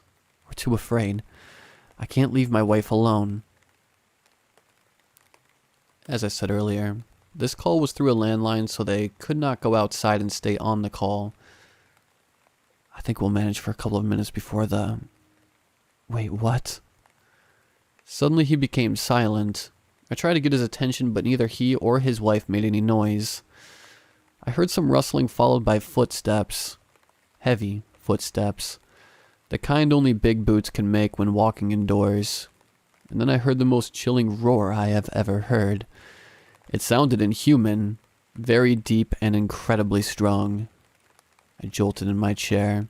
Every hair on my body was standing straight up. Then, complete silence. Hello? Are you there? Hello? Click. The person on the other end hung up the phone. I tried calling back, but no answer. But then I saw something that still confuses me. The monitor made no indication that any patrols had been sent out to that address. I tried for an hour calling both the house and the number I got to the patrol car I had dispatched, but nothing. I had to continue working and taking calls, but that incident was on my mind the entire night. When I got off, I immediately drove to a friend of mine who works at the local police station. I asked him about this, but he had no memory of any police cars being dispatched to that address that night. I was completely dumbfounded. Had I been dreaming? Was I hallucinating? I was sure that I had talked with that couple, and I also remembered that inhuman roar. I drove home and tried to get some sleep, which I managed to do after a couple of glasses of wine. A few days later, I had a day off. I decided to get to the bottom of this and soothe my mind. The address was written down in my notebook, and I drove to the address. By coincidence, I arrived around the same time that the call had been made. A few minutes, give or take. It was a nice area, full of expensive houses with new cars in the driveways and perfectly trimmed lawns. The house on the address did not stand out. It had a light yellow color with a garden filled with different kinds of flowers. Nothing seemed to be out of the ordinary. It was quiet, and the air was warm. But then, I noticed something. In the window there was a light. It was a desk light, shining brightly. As I was staring at this, unsure of my next move, a car pulled into the driveway. It was a new BMW that parked. Out of the car came a woman looking the parts of an expensive car owner. I could smell the perfume from the curb I was standing on. The weird thing was that she did not seem to notice me at all. I was, after all, standing right in front of their house, looking straight at it. Most people would at least react to a stranger standing in front of your house. She started walking towards the house, but stopped after a few steps. I could see the confusion in her eyes, and then she spoke. Huh. That's weird. Why is my desk light on? I recognized the voice right away. It was the wife. I froze in place, unsure of what to do. The hairs on my arm stood straight up. The woman walked to the front door, opened it, and went inside. I stood in front of their house for maybe 10 minutes, staring intensely at the window with the desk light. Nothing. At last, I jumped in my car and drove away. I could not shake this feeling of complete fear. I never heard anything about that house or anything similar to it. I later moved away from that town and have never returned. It just makes me feel weird being there. It's been over 30 years, but I still remember it clear as day. The trembling voice of the husband, the wife crying, and that inhuman roar.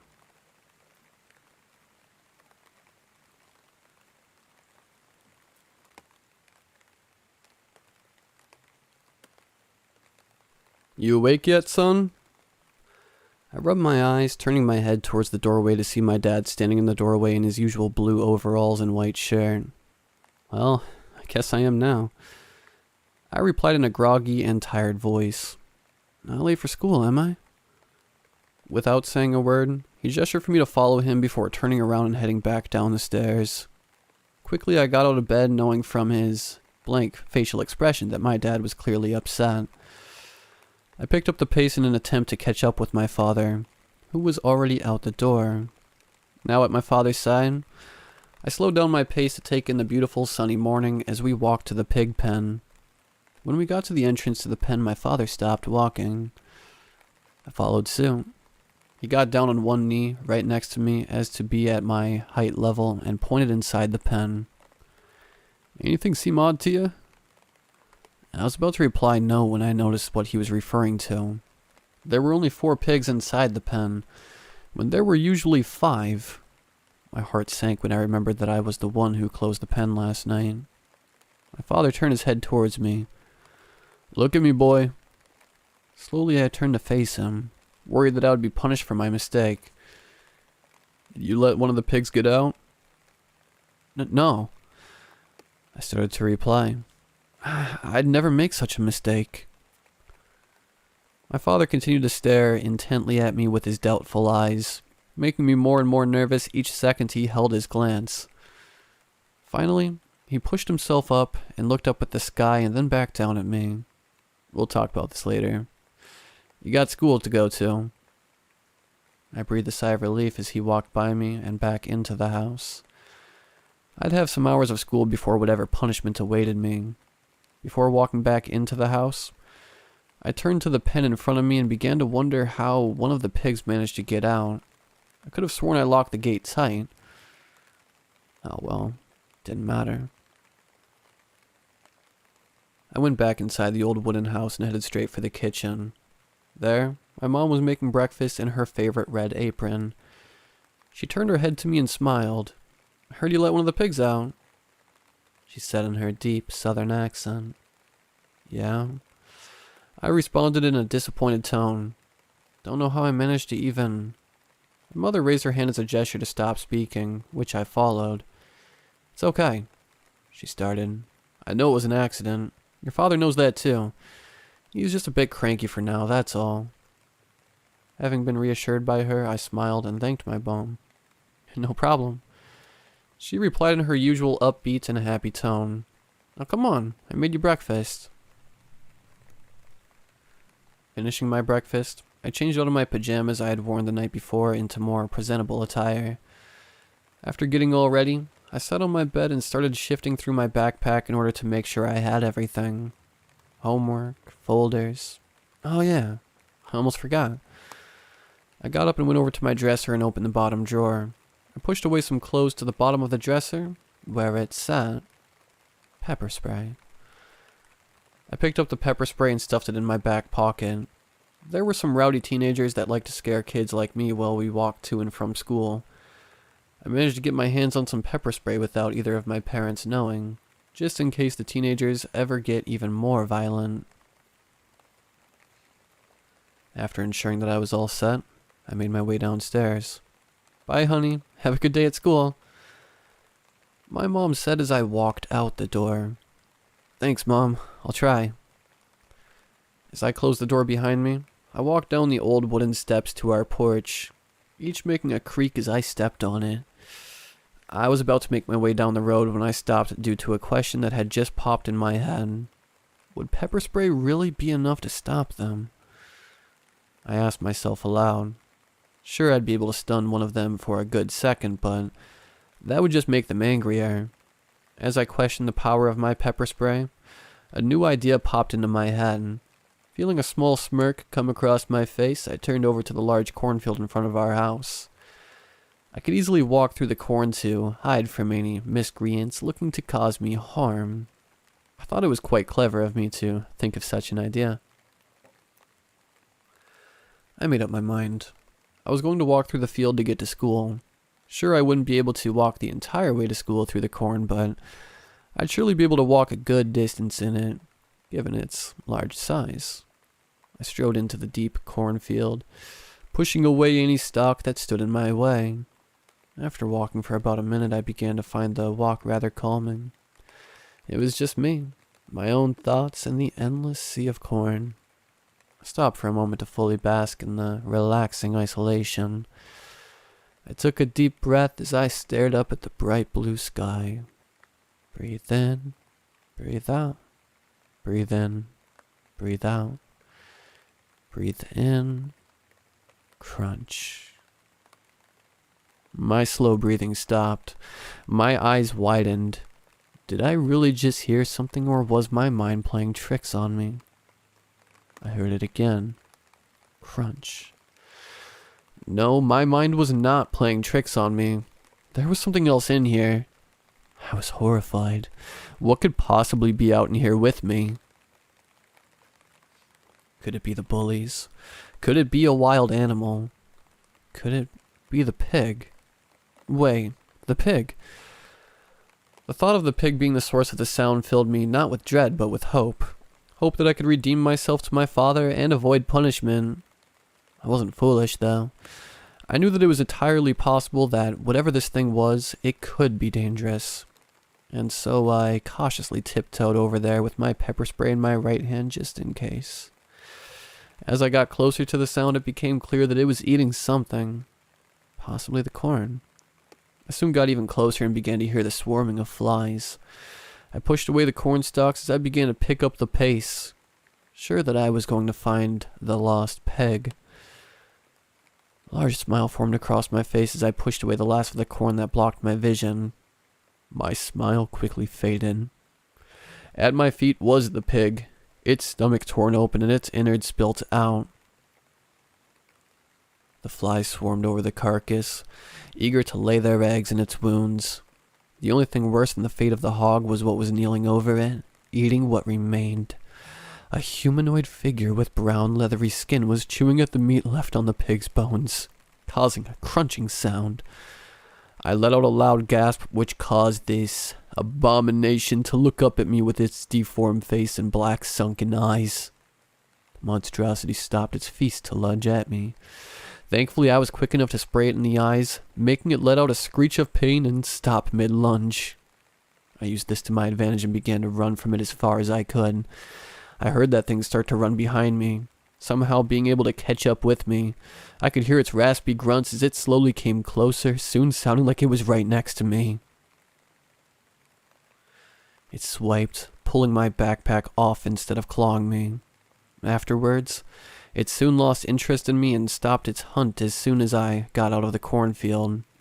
I leapt onto the hard concrete road, finally away from the beast. I tried to get back up, but my body had used all of its energy to get me out of the cornfield that it had no more to keep running. I rolled over onto my back my chest pounding and my lungs racing. I slowly poked my head up to look back into the field. Nothing. There was nothing but the endless sea of corn.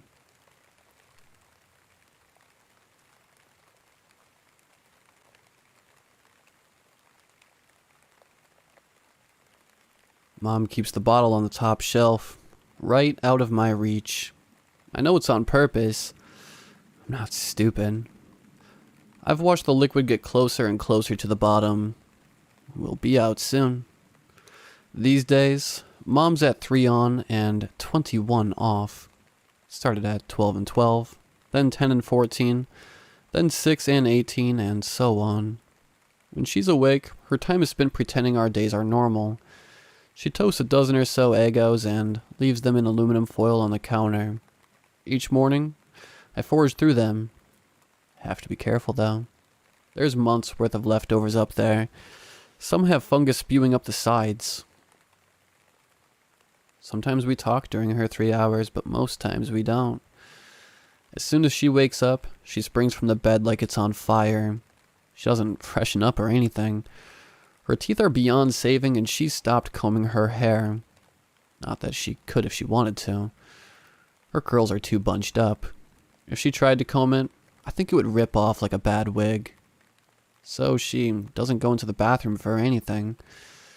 She simply wakes up, then runs into the hallway, checking every corner for signs of him. If I need something, I steal her hand and lead her to it.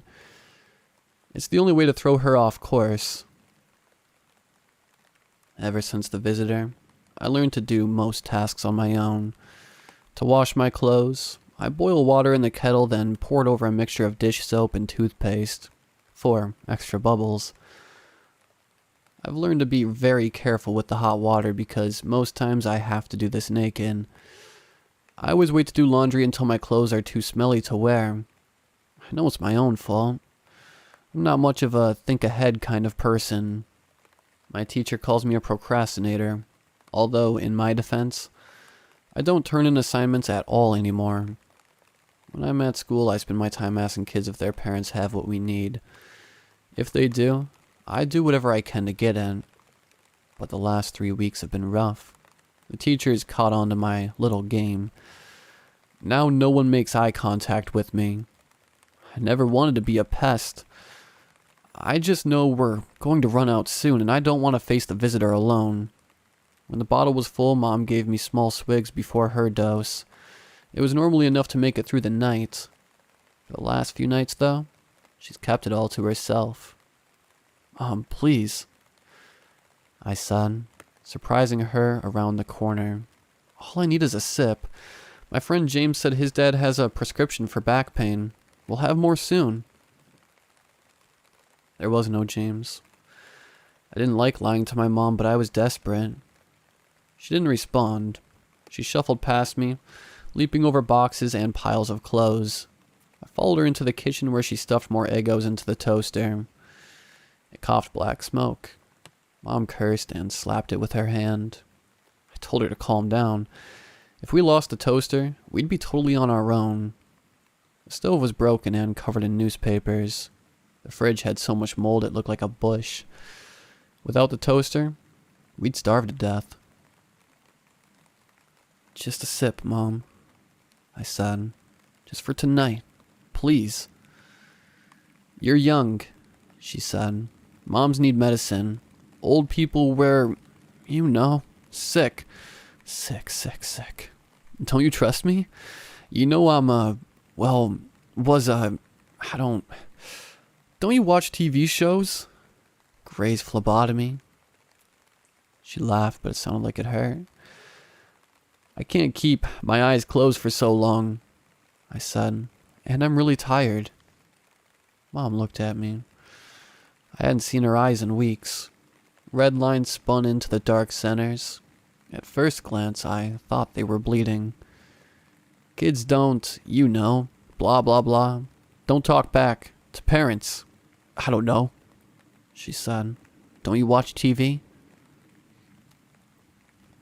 Please, I said again.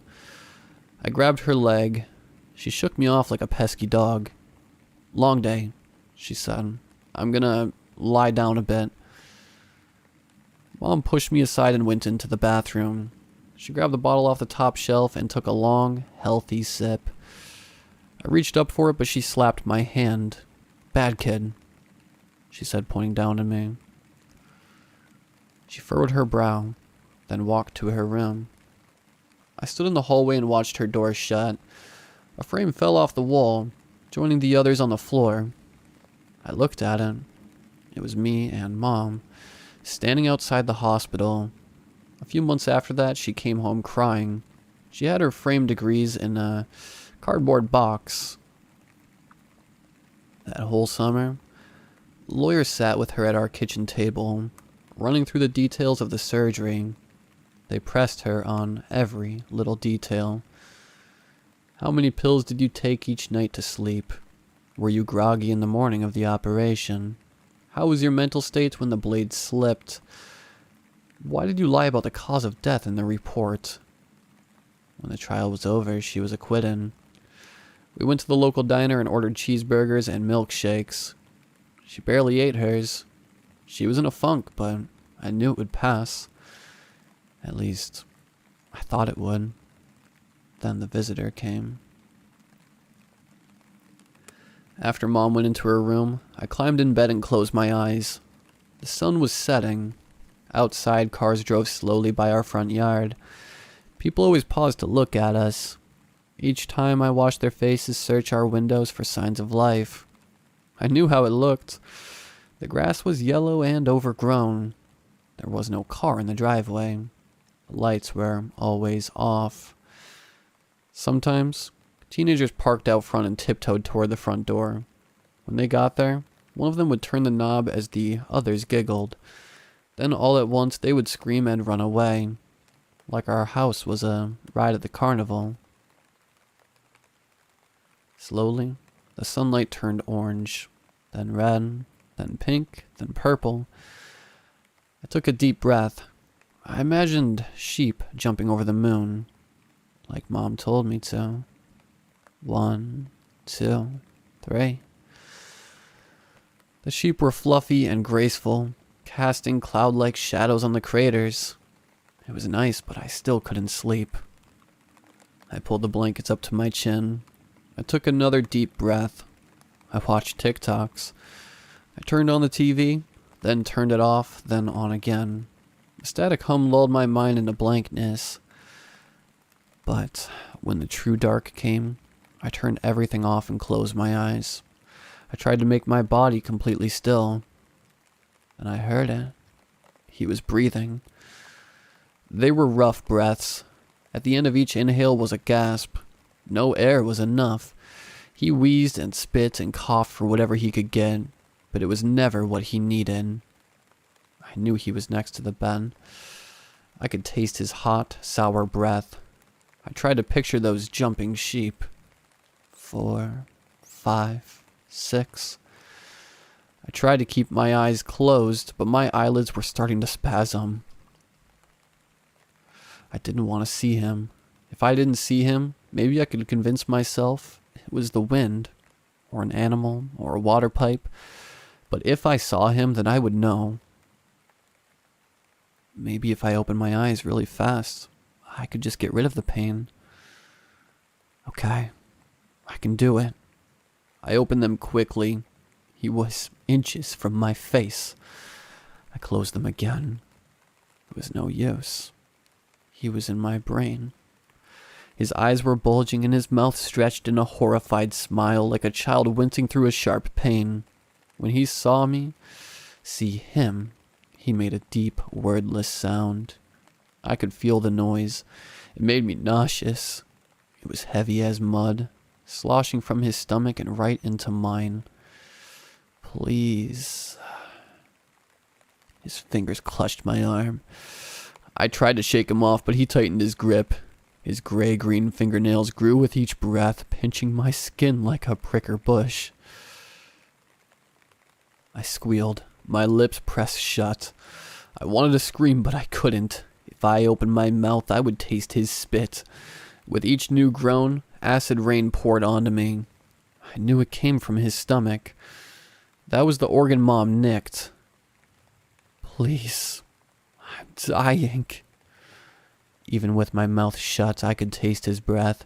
His face was inches from mine. Our breathing was linked. His scents fused onto me like the rot on the fridge. I wanted to kick and punch and stab through his tattered hospital gown. I wanted to do to him what my mom did to him hundreds times over, only this time on purpose.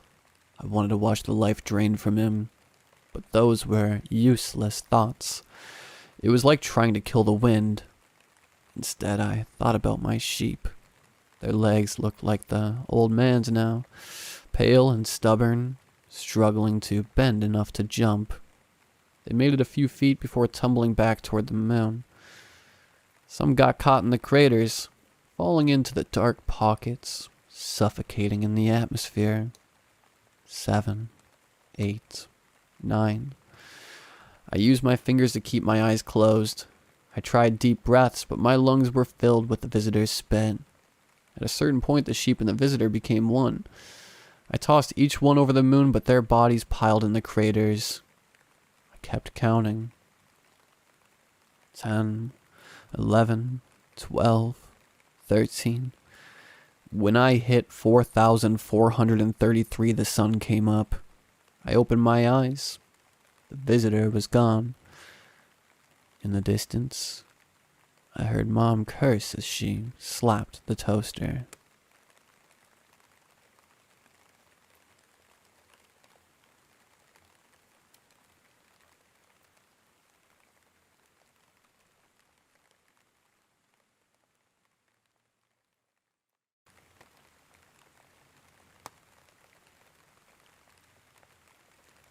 I groaned inwardly as the first drops of rain began to fall.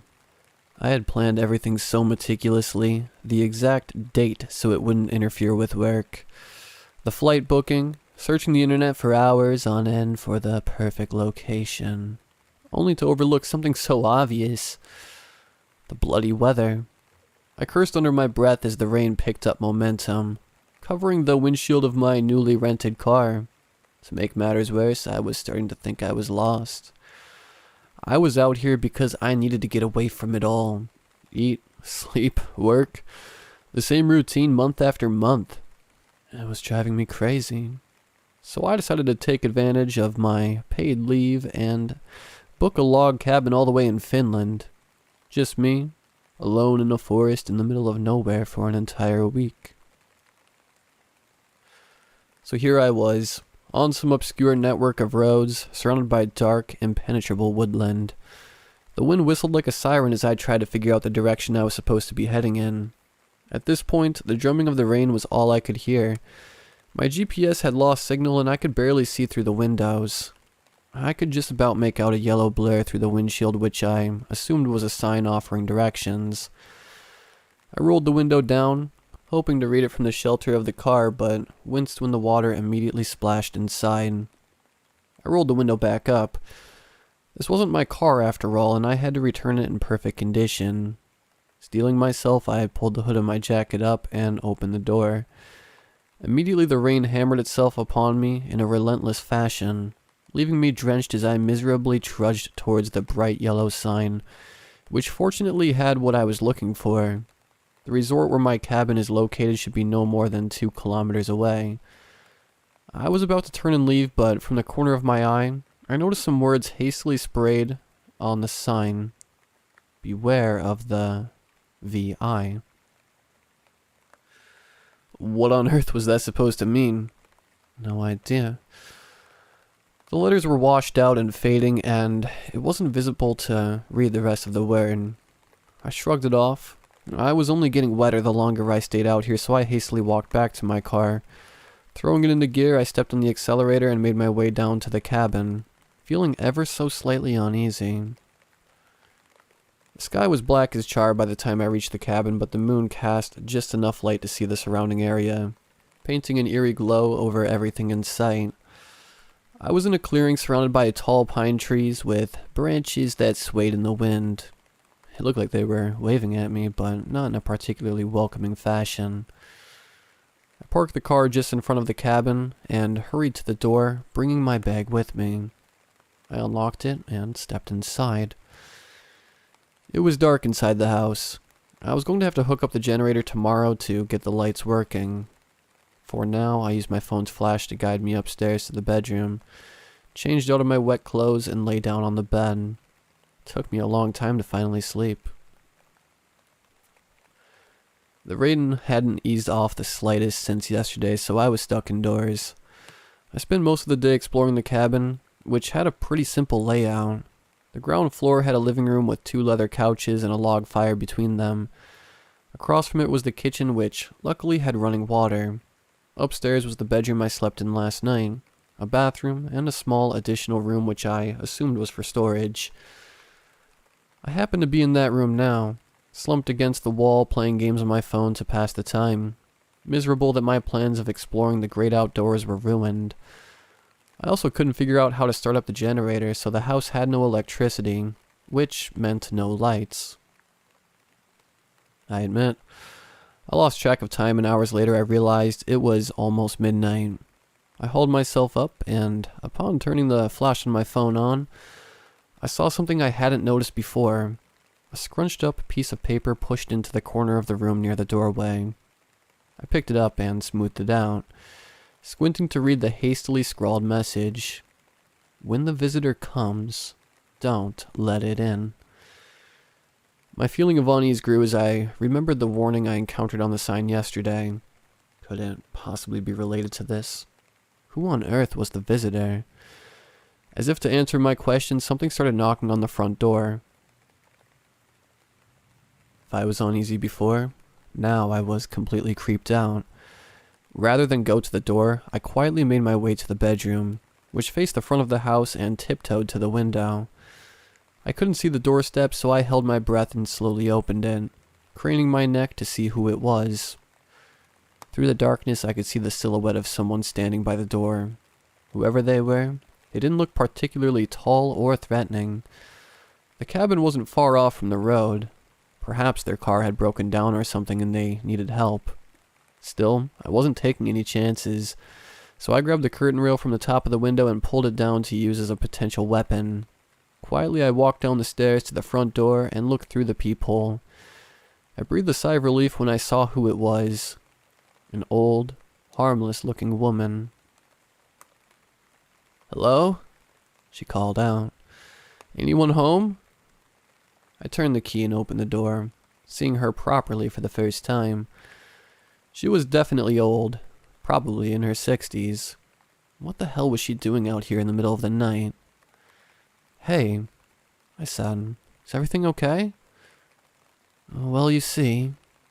Her voice faltered as she noticed the curtain rail in my hand. I hastily propped it against the wall and she resumed talking. "You see, I'm ever so slightly lost. I was out picking berries and I strayed from my usual route, and then it got dark and I've been wandering around for hours now." What was I supposed to do? Tell her to go away because I saw some creepy note which was most likely just a prank? Make her wander around for another few hours in the dark while there was a bloody thunderstorm? She was obviously harmless, so I let her in. Luckily, she insisted on sleeping on the couch and promised to leave first thing in the morning, which was fine by me. Now I was back upstairs, laying on the bed while tossing and turning relentlessly. I couldn't stop thinking about that note I found. In the end, I figured since I wasn't sleeping anytime soon, I may as well do something. I grabbed my phone and opened Google. Here goes nothing. I muttered as I keyed in "the visitor" and pressed search. Unsurprisingly, nothing relevant showed up. Not to be deterred, I began delving deeper, typing in more specific searches. Eventually, I came across an article on some obscure wiki which was supposedly about urban legends and unexplained events. It looked promising, so I opened the page and began reading. The visitor is a shape-shifting entity that originates from an old Finnish folktale which dates back hundreds of years. Yet many people believe its existence to be real. Several people have even claimed to have witnessed it firsthand. Sources provided below. I skipped several transcripts of interviews and continued reading. According to tradition, the visitor has a weakness. It cannot enter any dwelling or structure unless it is given permission. However, the visitor is cunning. Being a shapeshifter, it will assume the form of something else, typically the least intimidating thing it can think of, in a bid to gain entry. Once it is inside, it will usually wait until its victims are asleep, or at the very least until nightfall, as it is powerless during the day. Then it will revert back to its true form and murder them, in an extremely brutal fashion. Immediately my thoughts went to the old woman I'd invited inside. I began shaking. My blood turned to ice and my heart started pounding in my chest once I had realized what I'd done. I'd just let the visitor in, and now I could hear the stairs creaking. Adrenaline pumped through my veins as I frantically grabbed my keys and rushed to the window. Throwing it open, I leapt out and hit the ground hard. Seconds later, I heard the window explode as shards of glass rained down on my back. Winded and bleeding, I staggered over to the car and leapt inside, turning the key in the ignition. Just as I slammed my foot on the accelerator, I heard a massive thud behind me. Whatever the visitor's true form looked like, it was big. Heart pounding, I sped down the road as it gave chase, emitting loud, guttural growls. I glanced at the rear mirror and saw the abomination for the first time. It was a hellish being, huge and skeletal with a grinning, skull-like face. It was humanoid but dropped down on all fours as it continued to chase me. It was fast, although apparently not fast enough to catch up with a car going near 100 miles per hour. I watched it through the mirror as the terrifying beast began getting smaller and smaller. At that moment, I really believed I was going to get away. Then I lost control of the car. It violently wobbled side to side as I wrestled with the wheel, trying to get it under control. I coughed as I started to inhale the smell of burning rubber as the car began screeching to a halt. I realized at that moment that I must have punctured a tire.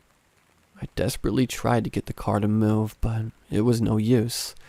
There was nothing I could do. Sobbing and shaking, I held my head in my hands and waited for it all to end. Minutes passed, yet nothing happened. I looked up and a wave of relief hit me as a police officer walked towards my car. He was holding a flashlight and what looked like a gun holstered on his hip. "It's okay," he called out. "I've taken care of it. You can come out now." I was about to open the door but hesitated. I wasn't buying it. Why was an officer out here in the first place? Why hadn't I heard gunshots or the sound of a struggle? "Sir?" called the officer sharply. "I need you to exit the vehicle immediately for your own safety." I slammed the horn of the car to drown out his voice. The visitor had tricked me once. It wasn't going to fool me again. The supposed police officer pulled out his gun, pointing it at me and yelling that he would shoot if I didn't open the door. I ignored him. It was all an illusion. So long as I don't let it in or leave the car, I was safe. Eventually the visitor gave up and transformed back to its true form. I stared at its grotesque face, unable to look away. Its skin was stretched tightly over its skull and it had a grinning, serrated smile. However, when I looked into its smoldering eyes, I saw undisguised rage. It stared me down what seemed like an eternity, before turning and disappearing into the night. Head spinning, I slumped back into the seat, struggling to comprehend what had transpired in the past 24 hours. Eventually I fell asleep, or passed out. I wasn't entirely sure by the time I was awake, but it was midday. I changed the tire as quickly as I possibly could and drove away, leaving the nightmare that was the last few days behind me.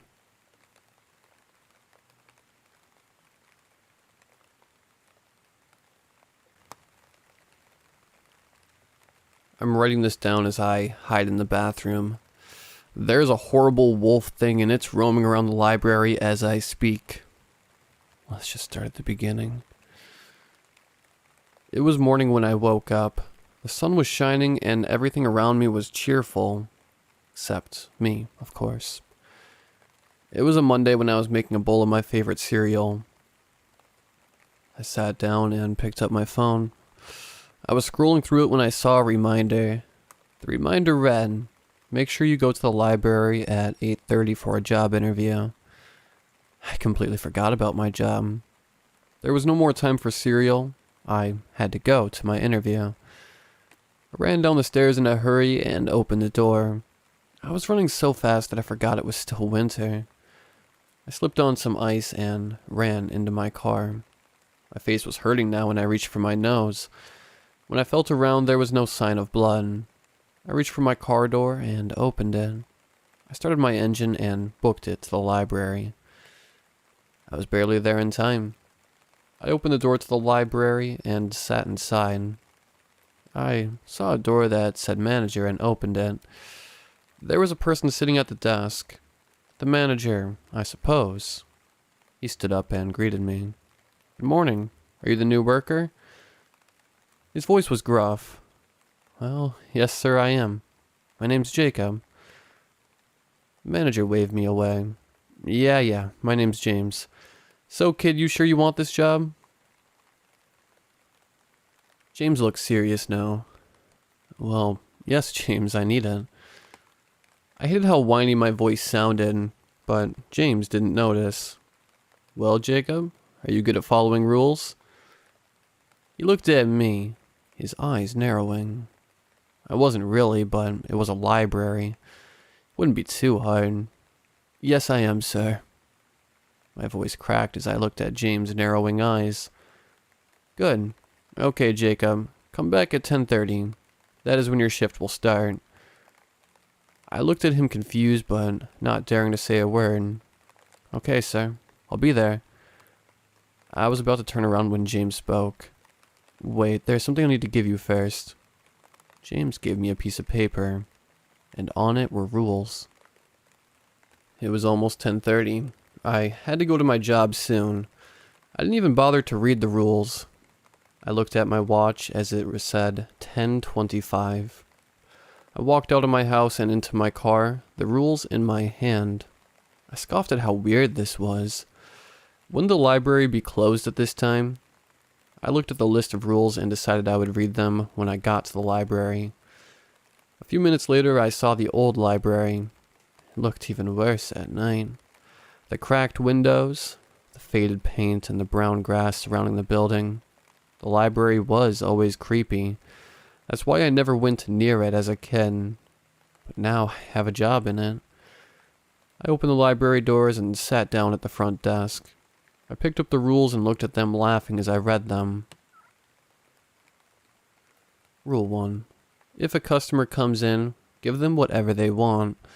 They will usually ask for a red ribbon. If they ask you that, then look in the bottom left drawer and give them it. And if they ask for a book, sign it out like you would do with any customer. Rule 2. Never look into a customer's eyes. If you do, they will try and take yours. If you look into their eyes, you must get some water and pour it onto them. This will make them scream and disappear. I looked up as I heard a door open. It was a customer. I did the mistake of looking into his eyes. The customer's eyes were a deep red. There were no pupils or irises, only red. It screamed and lunged over the counter. Give me your eyes. Its voice was hoarse as if never speaking in years. I looked around and found a water bottle. I grabbed it and opened the lid. I threw the bottle at the creature's face and it hissed. The creature's body began to smoke. The smell was horrible. All that was left of the creature was the smell. I ran back to the desk and read some more of the rules, but this time I believed them. Rule 3. If you hear a scraping sound coming from the manager's door, open it and say, "Sir, please stop." The scraping sound will stop. It won't return until the next day. Rule 4. If you hear a barking from outside, hide in any room and lock the door. If you make a sound, it will get you. The creature is blind and will leave the next morning. I sighed and looked at the books around me. I heard a door open and almost screamed. It was another customer. I looked at its feet and didn't look up. "Excuse me, sir. Can you give me a red ribbon? Its voice sounded like a human's, but its feet had claws. It stood on 2 legs. It must have been about 6 feet tall. Yes, of course. As my hand shook, I opened the bottom left drawer and got a red ribbon. I handed it to the thing and it gave me some coins. Thank you, sir. It walked out of the room, its tail following. I heard a scraping from inside of the manager's room and stood up. I hate my job. I grumbled and opened the door. Sir, please stop. The creature hissed and I heard footsteps retreat. That was when I heard a barking and the sound of glass breaking. I looked for the closest room and booked it. The thing must have heard me do it and ran towards me. I ran into the bathroom and locked the door behind me. I heard a growling followed by a bang. The creature was trying to get in. And this is where I must end my story. I knew I shouldn't have gotten this job. This job was a nightmare.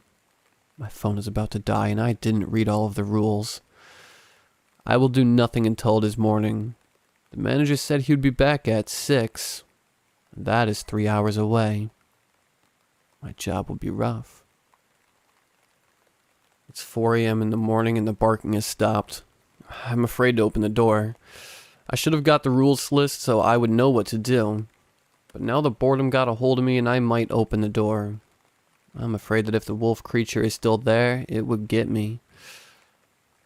I looked under the door to see nothing there. I unlocked the door and opened it. There was nothing. No wolf creature. I was safe for now. I looked at the clock above the bathroom door to see it turn to 4:01 a.m. I sighed. There's still 2 hours until my shift is done. And maybe if I survive, there might be more. I looked at the front desk to see the set of rules. I sat down and read Rule 5. Rule 5. If you hear a noise in the vents, get a book and lighter, and run out of the building to burn the book. The creature will see a fire and run. It hates fire. I looked at Rule 5 and wondered why it was scared of fire. I kept on reading. Rule 6. If there are multiple customers at once, kill them all. There should only be one customer at a time. The more customers there are, the more angry they become. I looked at the water bottle on my desk. It was almost empty. I looked around and searched for a water fountain and filled my bottle up at once.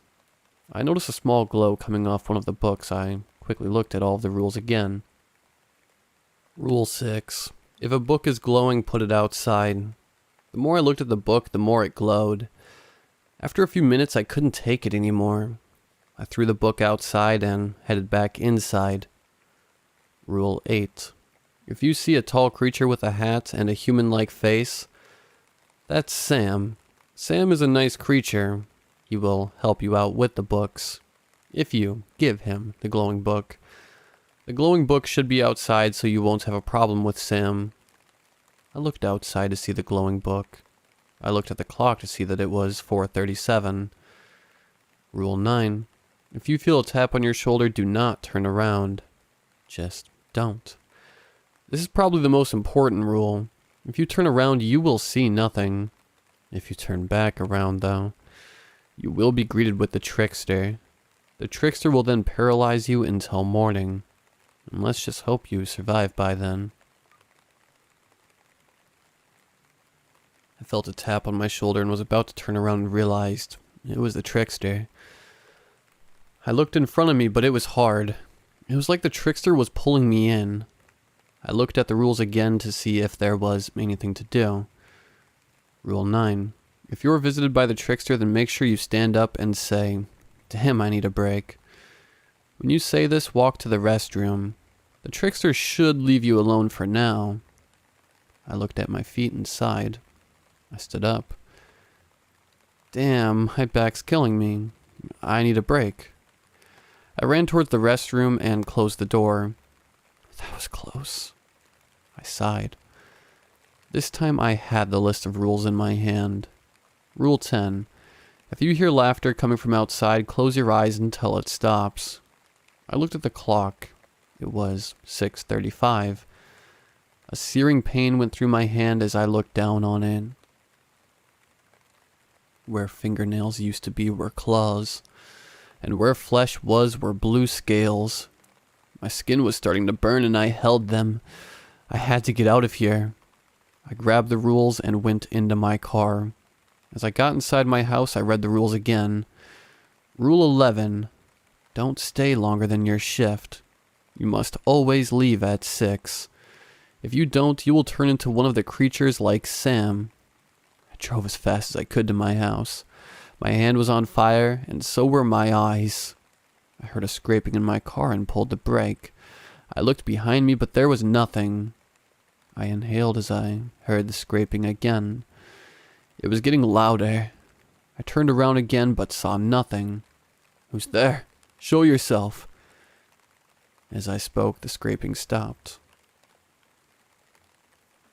But it was followed by a loud, blood-curdling scream. I looked around to see a big wolf-like creature, but it wasn't even a wolf. Where a tail should be, a long canine-like jaw, and where paws should have been, were bird-like talons. The face of the beast was like something you would have seen from The Thing, but this creature, it was real. I was frozen in fear. It came closer to me until finally it was right next to my car. Its words were slow and cold. Its eyes were almost lifeless. Its breathing was raspy. You humans are so stupid. You destroy the things we love. You build stupid contraptions that are useless to us. You use dark magic to trap us in these buildings. You write us like you write a character. A thing.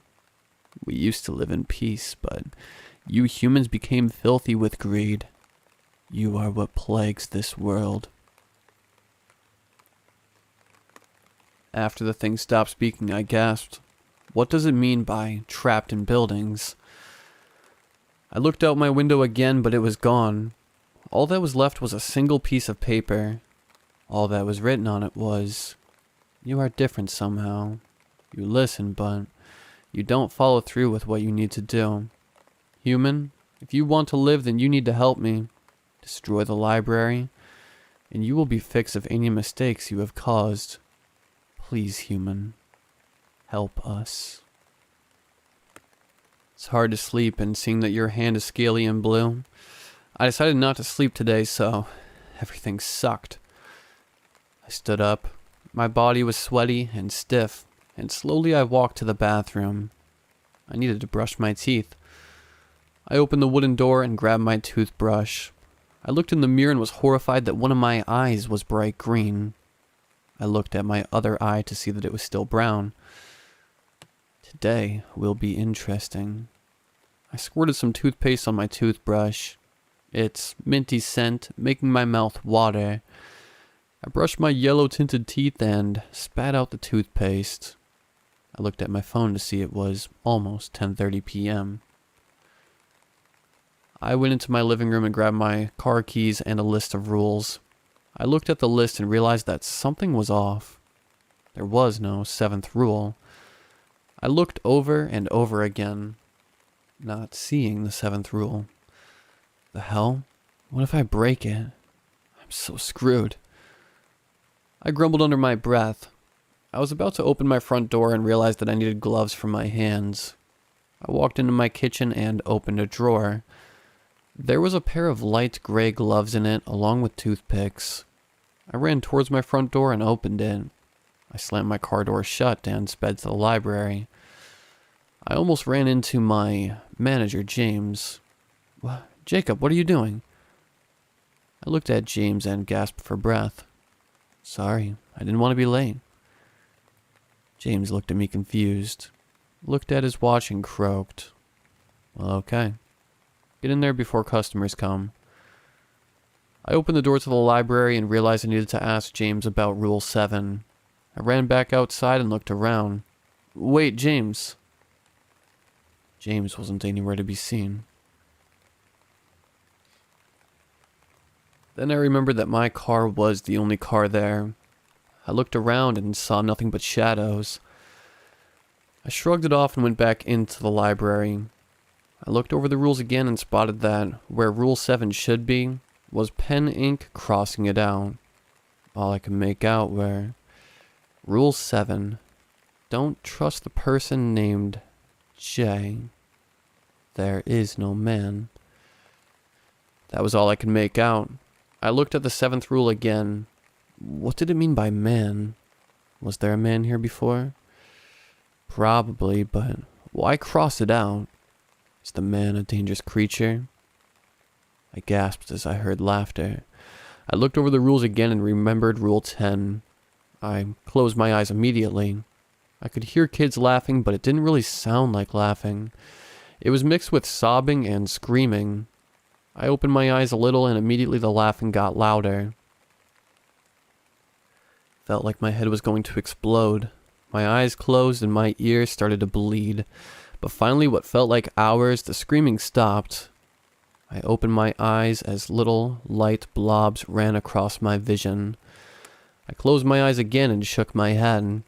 I slowly opened my eyes to hear a door open and a scuffle across the floor. Hello, human boy. Could I speak to the manager? I gulped. There were no rules about this. Then an idea struck me. Sure, ma'am. Just follow me. Grabbed my water bottle as I heard an arrogant hiss. I quickly turned around and sprayed the hideous creature. Its brown fur smoking and its red eyes melting all over its face. It then screeched at me. No, you idiot, I am trying to help you. I have read your rules for years, and Rule 7 is the most dangerous. It couldn't speak anymore as its throat got charred and cracked open.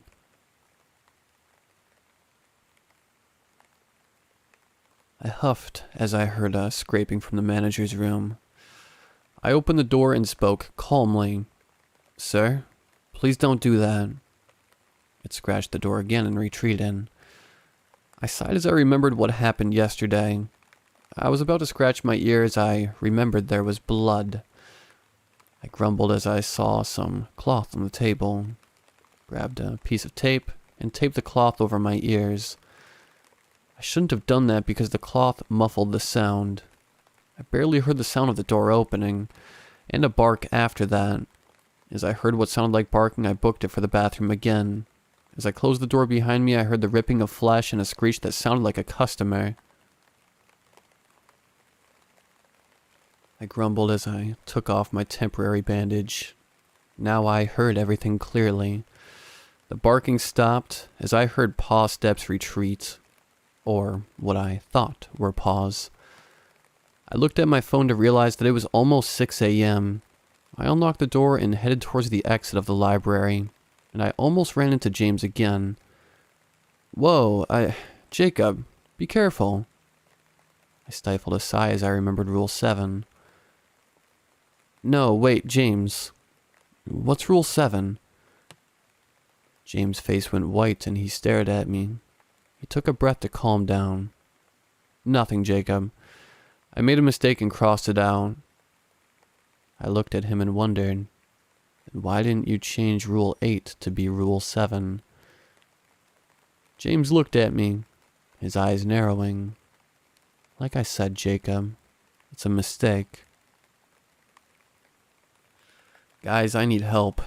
I don't know why James is being suspicious. What should I do? I don't know who to trust. Oh, fuck. I just remembered yesterday. Is the wolf from yesterday the wolf from Rule 4? Guys, I really need your help. I feel like I'm going insane. And what does the wolf mean by trapped? It was walking right next to the door. And what is Rule 7? James is acting weird. Then again, I don't know who James is. Did James trap those things in the library? I was sitting outside of the library looking at it, wondering what to do. I had a couple of matches in my pocket just in case. I looked around as I heard a rustle in the bushes. A low growling came from it. I grabbed the knife in my pocket and stepped out of my truck. Who's there? My voice was hard and cold. I looked into the bush and noticed lifeless eyes staring down at me. Hello, human. You know what you must do. It's the wolf again. The creature from before. I don't know what you're talking about. I retorted, knowing what it wanted. You're lying to yourself, human. You always do, even when the answer is right in front of you. The creature croaked. Wait, what do you mean I lie to myself all the time? My voice cracked as I finished. Humans always lie. Even the person who trapped us here lied to you. The creature sounded sad. I looked at it confused. Wait, who imprisoned you? I looked at the creature as something began to laugh. The laughing became screaming. Close your eyes. I screamed and hoped the creature could hear me. I heard a breaking of bones as the laughing came to a halt. I opened my eyes to see the creature standing over a mangled corpse of what looked like a customer. What is that thing? The creature looked up at me and scoffed. They're from a different dimension, but trapped here, and in your world, it's called Rule 10. The creature finished. You sound like you hate the rules. Why's that? The creature looked at me. Its lifeless eyes narrowed in anger. You really don't know why I hate the rules? Its ears laid flat on its head. I hate the rules because they bound us to that place. They turn us into lifeless husks, rewriting our every move. The creature looked down at me and sighed. And I'm afraid that you're our only hope of escaping. I was about to speak when the creature began to quiver. Its eyes started to roll back into its head. It snapped its gaze to me and whimpered. Quick, human. If you want to live, go hide somewhere before it overtakes me. I did as the creature said and ran to hide inside a bush. I looked closely at the creature, and as I was watching, a loud bark came from it, followed by many more. The creature was Rule 4. If this creature was the thing from Rule 4, that means there are others like it. Why was the creature acting like this? Wasn't it in control earlier? Then it all hit me. The rules are what forced the creatures to stay here. The rules controlled the creatures. But why would anybody want to control them? I turned around as I heard a twig snap. The wolf was trying to find me. It was sniffing me out. I grabbed a rock and threw it in a different direction. The rock made a loud bang as it hit my car. The creature snapped its neck in the direction of my car and began to claw at it furiously. Then I heard it. The library door opening and closing. It was a customer.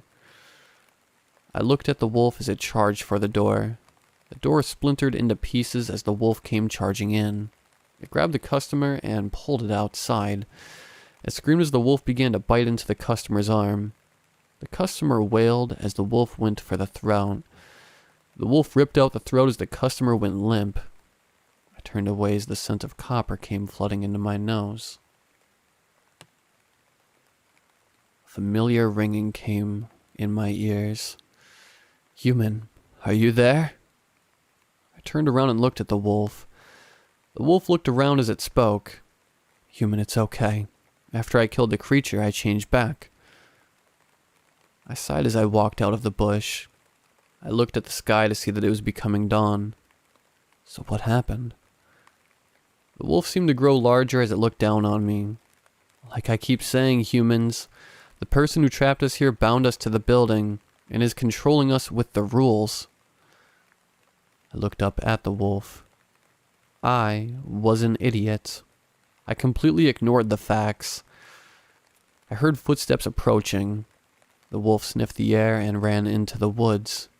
I noticed a dark figure standing outside of the woods, and as the sun began to rise, I saw that it was James. I was confused at what James was looking at. I turned around and saw that he was looking at where the wolf went. I waited until James was inside the building.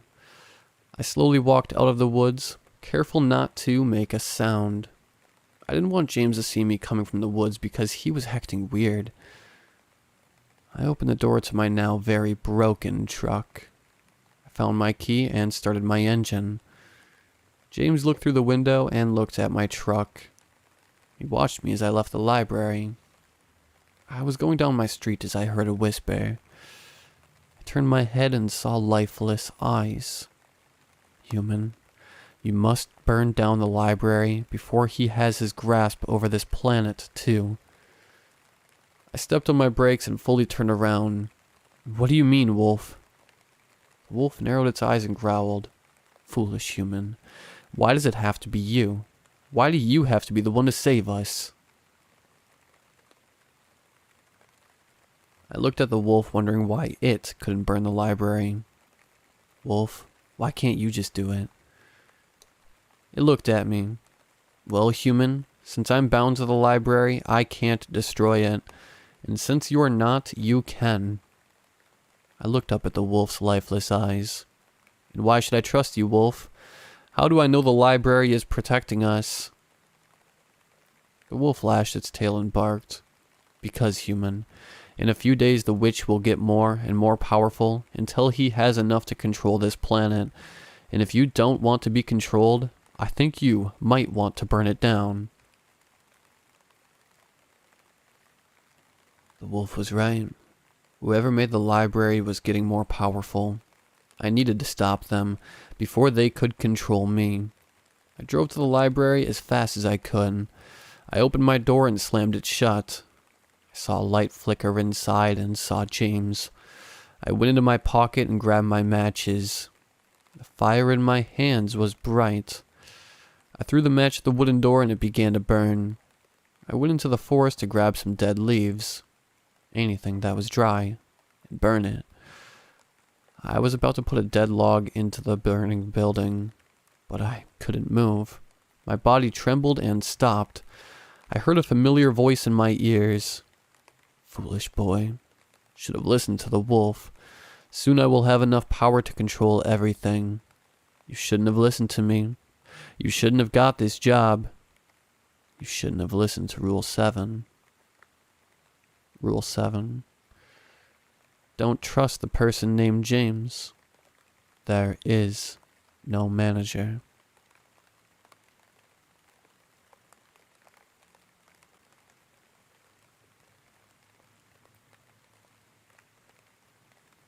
When I was 9, my family moved to a military base because of my parents' relocations. That meant packing up 7 kids and moving them into a house. An old house. A house that harbored secrets my family was ignorant to. The first day we moved in, I will remember forever. It was the last time I remember being happy in that house. The last time I remember the whole family being happy, collectively. We all helped each other move boxes into new rooms. We each got our own, which was unheard of in our big family. My older brothers were ecstatic, racing each other up the staircase to grab the biggest ones. I took my time. I slowly walked up the stairs with my box of art supplies and studied the house. It was old, no doubt about it. In fact, it still had an old rotary phone hanging up on a wall in the foyer. I made a mental note to check if it still worked and made my way up to the hallway. I could plainly see where my brothers had gone. Their footsteps had disturbed the thin layer of dust that had settled on the wood. I turned the opposite way and turned into the first room. The room chilled me to the bone. Though the room was supposed to face the front of the house, pointing toward the west and the setting sun, the room remained barren, cold, and dark. It was as if the window allowed no light through the thick layers of grime that covered them. I backed out of the room quickly, not wanting to spend another moment in there. I walked farther down the hall until I came to a slightly larger room. Unlike the first room, it was flooded with the afternoon sun, and I fell in love with the light blue paint that brightened up the room. All it had was a metal bed frame and a closet. I set the box down on the bed frame, claiming the room, and made my way down to the truck to grab the rest of my things.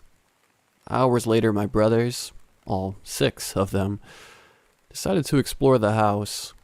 My 3 older brothers, Donovan, Flynn, and Duncan, decided they'd explore the 3rd floor first, and that I'd take the younger ones to the basement. As the only girl, I had a reputation to uphold, so I agreed. I decided I'd have to keep an eye on all of them so they wouldn't get hurt. I ordered Jared, only a year younger than me, to hold on to Jeremy and I'd hang on to the youngest Isaac. We made quite a racket, tromping down the stairs of the basement. "Be careful," came my father's call. "We will," we all chorused. I flicked the light switch and we started our exploration. I turned to face my brothers and adopted my bossy, older sister persona. I don't want to see anyone going off where I can't see them. We don't know the house. We don't know what's in it. If you find something dangerous, or you aren't sure what it could be, leave it alone, got it? My brothers nodded in sync, and so we continued. "Ronnie, look over here." I heard Jared call. I brought Isaac with me to have a look. He had found a shelving unit full of old nails, screws, tools, and pieces of wood. To me, it looked to be a workbench. "No touching. There's nails," I reminded him. Jared rolled his eyes. "Yes, Mom." I smiled despite his jab and looked down to Isaac. "Where should we go next?" Isaac's face lit up and he pointed to the other side of the basement. My heart dropped when he pointed. That side of the basement was shrouded in darkness and had given me a bad vibe when we'd gone near it. But he looked so excited that I couldn't deny him a chance to look. "Okay, come on, guys." All four of us started walking into the darkness. My skin crawled. My arms erupted in goosebumps as we got closer. Apparently I wasn't the only one apprehensive. Though Isaac had been the one curious, he suddenly got cold feet. "I don't want to anymore," he cried, his eyes brimming with tears. I sighed in relief and heeded his wish, ending the trip and directing us all to the well-lit side of the basement. My older brothers got bored of the third floor and came to join us. "What'd you guys find?" Flynn asked. At 13, he was in the stage where he both hated us and loved us. A confusing time for me, who was suddenly his most hated sibling. "Not much. There's a workbench over there, though." I pointed to the right side of the stairs. "What about over there?" Donovan asked, pointing to the unlit section we'd abandoned. "We didn't explore that part yet," I covered quickly. Duncan caught my lie. "Guys, Veronica's scared." Duncan mocked. Flynn and Donovan smiled. "Really? Still scared of the dark, Ronnie?" I shrugged. Isaac didn't want to go anymore. I didn't either. My brothers gave up on teasing me. They knew I wasn't one to be riled up after dealing with their crap for 4 years before Jared showed up. "Ronnie, I don't want to go," Isaac said, his voice laced with fear. "Me either." Jeremy voiced from next to Jared. "How about you guys go upstairs and help Mom and Dad unpack? They'd love the help," I suggested. Isaac and Jeremy smiled and raced each other back up the stairs, slamming the door behind them. I could hear the muffled reprimand from Mom about slamming doors. "Are you losers coming?" Flynn called, walking deeper into the darkness. Though my whole body protested, I followed them. Jared stayed close to me, which I was thankful for. Someone turned on a flashlight and illuminated the room. "Whoa," came from Duncan, who punched Flynn on the arm. "Look at that." My eyes followed theirs, and my eyes landed on a noose hanging from the rafters. Nausea crept its way up my throat as the fraying rope swayed in a non-existent breeze. Jared grasped my arm and squeezed. "Don't touch it, morons. Come on," Donovan ordered, smacking Flynn's hand away when he tried. Jared and I quickly caught up to Donovan, leaving the noose to sway back and forth behind us. I noticed the door. "Jared, you see that?" I asked. Jared looked at the small wooden door that stood at the back corner of the basement. Jared nodded. "Don," Jared called. Donovan came, trailed by Flynn and Duncan. "No way," Flynn whispered, jogging over to the small door. "Hey, be careful, idiot. I don't need you dying," Donovan called, walking closer with the flashlight. Shut up. It's just a cellar door. Look. He opened it, the metal hinges screaming as it swung open. A smell wafted from inside. Flynn recoiled and covered his nose with his shirt. "What is that?" he exclaimed. We all took a closer look and had the same reaction. Though the smell was unmistakable and horrible, the little room seemed to have no indication of where it was coming from. The room was small, about 4 foot by 4 foot and only 5 feet tall. It was enough for Jared and I to stand straight in, though the older boys had to bend down. Donovan flicked his light around inside. It had a dirt floor. The ground was covered in old cans and what looked to be toys for a child. Small wooden trains and carved army men. A small kerosene lantern lay on its side in one corner. Though the scene was creepy, there was nothing inside to explain the smell. Creepy. Duncan voiced. "Totally," Flynn parroted. "Who wants to go in?" Flynn asked, a sly grin on his face. I took a big step back with Jared. No way was I going into that room. Jared agreed with me. "Dude, just close the door. It smells horrible." Donovan censored, remembering to watch his mouth around us kids after a lecture from Mom and Dad. "Fine," Flynn whined, closing the door. "Race you upstairs, though." He suddenly yelled. A smile broke out on my face as I raced my brothers to the top of the stairs, coming in second behind Duncan. "I win," Duncan bragged, opening the basement door. "Flynn, you got beat by Ronnie," Donovan teased, coming in third. "What? She's fast."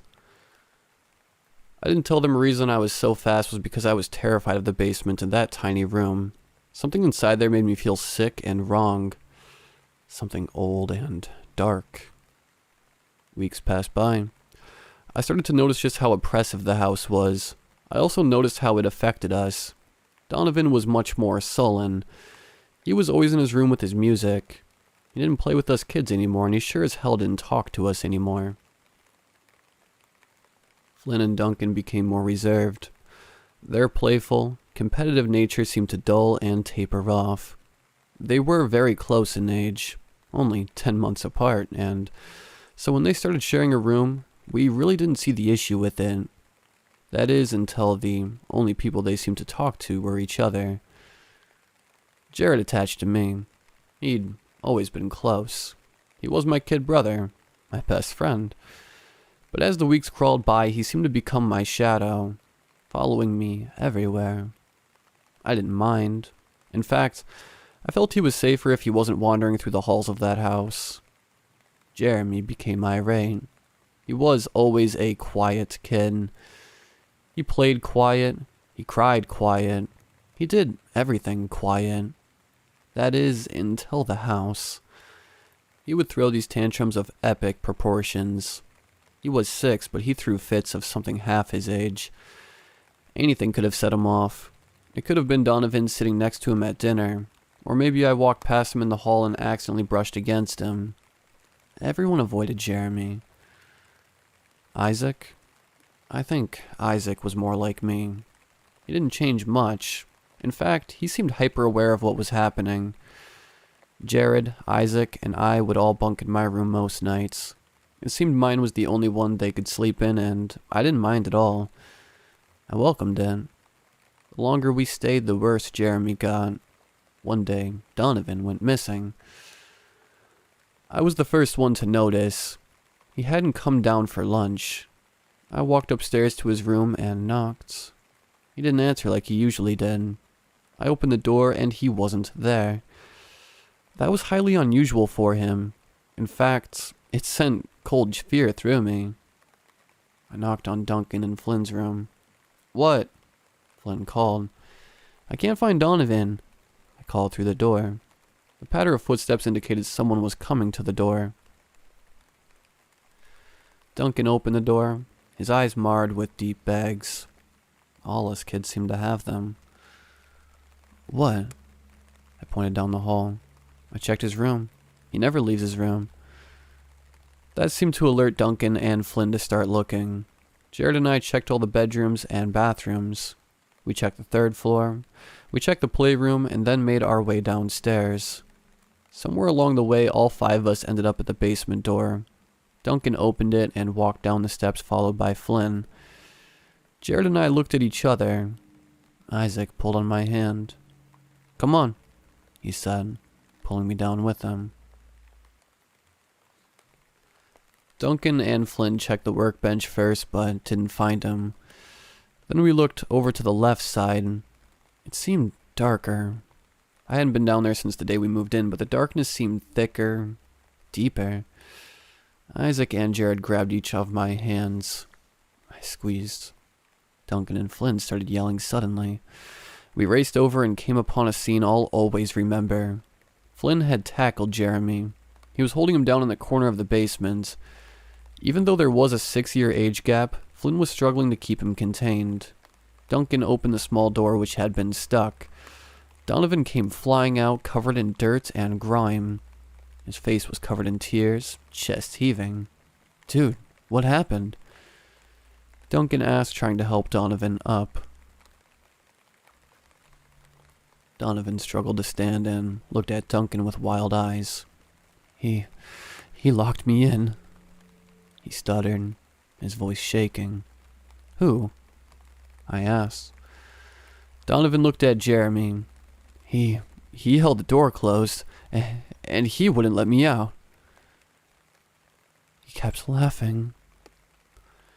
Donovan rambled, taking steps back from Jeremy and Flynn. Suddenly Jeremy erupted in laughter. It was deep, dark, hysterical laughter that wasn't even close to that of a little boy's. Flynn quickly crawled away, looking at Jeremy like he was insane. Jeremy sat in the corner and threw his head back in laughter. "What the hell's wrong with you?"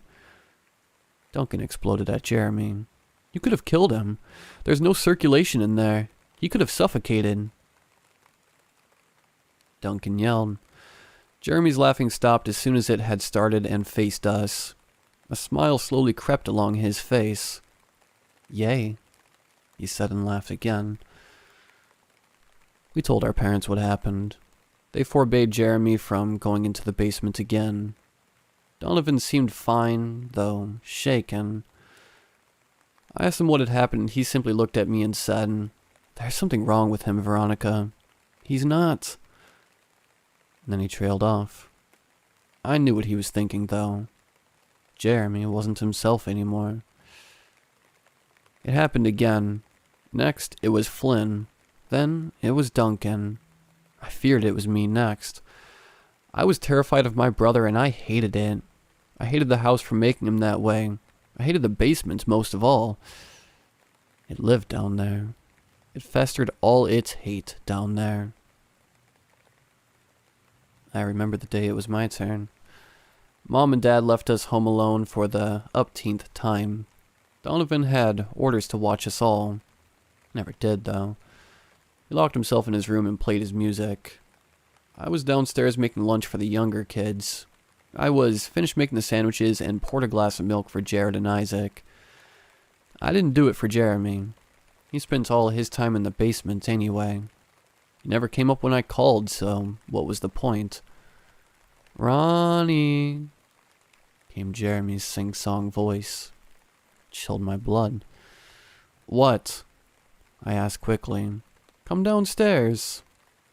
I shook my head. "I'm eating." I started taking a bite of my sandwich. "Come on, please?" I stared at him. "You will not lock me in there. Not like them. Go away." Jeremy's creepy smile flipped in an instant. He stalked away, stomping down the basement steps. I let out a sigh of relief. We ate the rest of the lunch in silence. An hour after, I heard a scream. It was Isaac's scream. "Veronica!"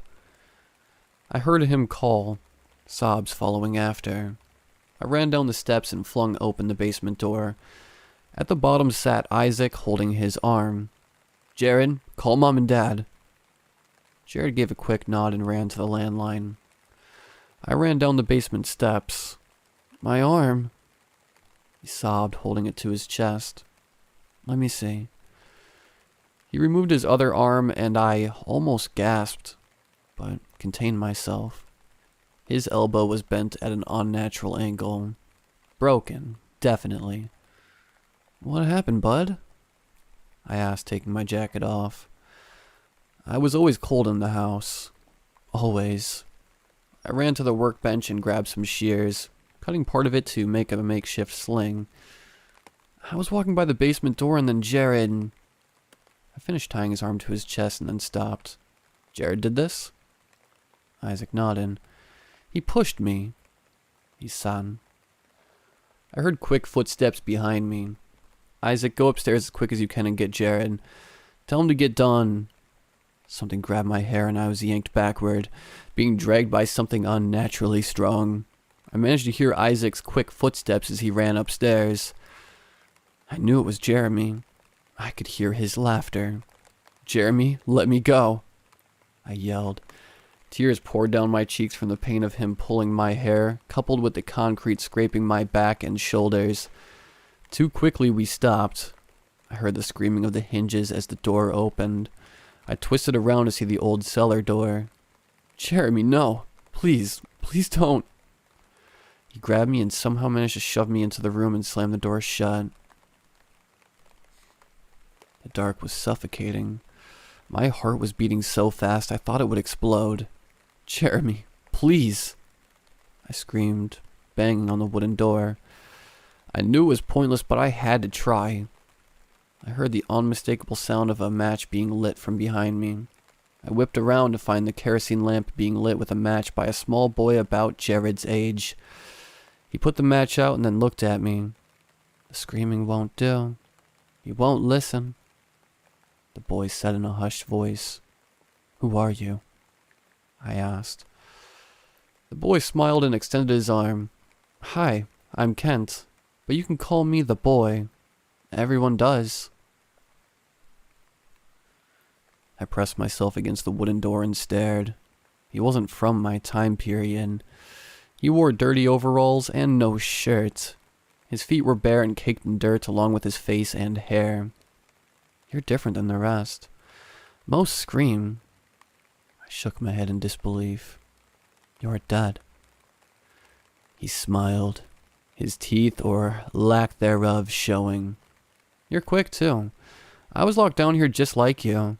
My final resting place." He leaned against the wall. "My daddy didn't like me much. Kept me down here a lot, but Grandpappy, he made me these." He picked up a wooden train caked in grime. He used to carve away. I'd hear him humming his special song. Then he'd open the door and hand me one of these. He handed me the train. I tentatively took it. My daddy wasn't a bad man. This place, it made him bad. Like it made that boy bad. Kent said, nodding his head to Jeremy outside the door. "There's something dark in this house. It's taken a liking to him like it took a liking to my daddy. If you know what's best, you'd leave forever and ever." Kent said, matter of fact. "What happens to him?" I found myself asking. Kent sighed. "I take it you've seen the news?" I nod. "He's going to do something he'll regret, and then when he finally gets clear, he'll use that noose just as my daddy did," Kent said. My whole body felt cold as I listened to his story, his warning.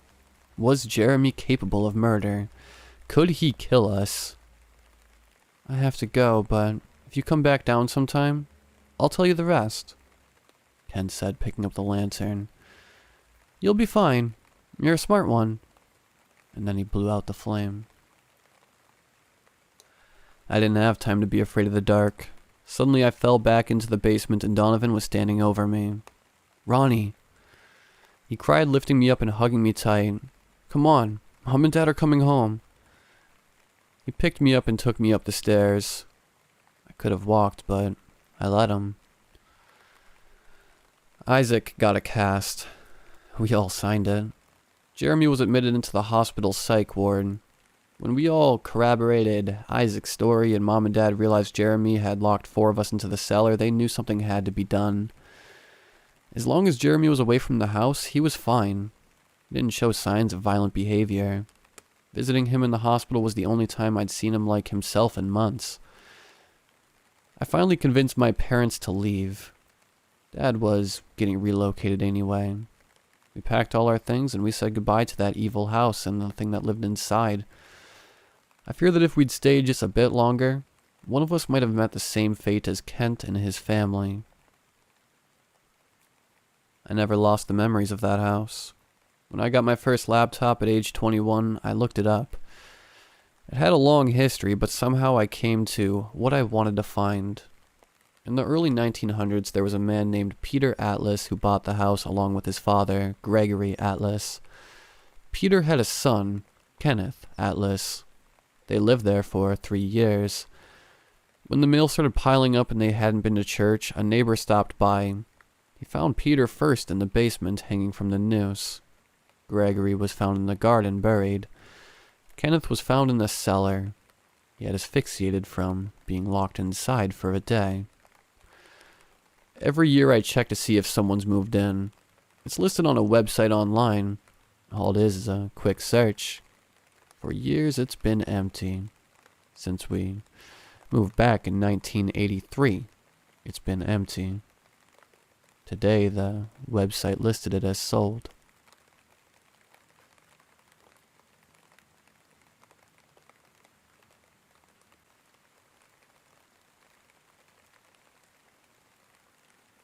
So, let me tell you about the spillways. Underneath the busy boulevard, in a suburb of a bustling city, there stands an entrance, even to this day, of a large tunnelway. The intersection that holds this entranceway is the southeast corner of the 4th quadrant, divided by the boulevard and its numbered cross street.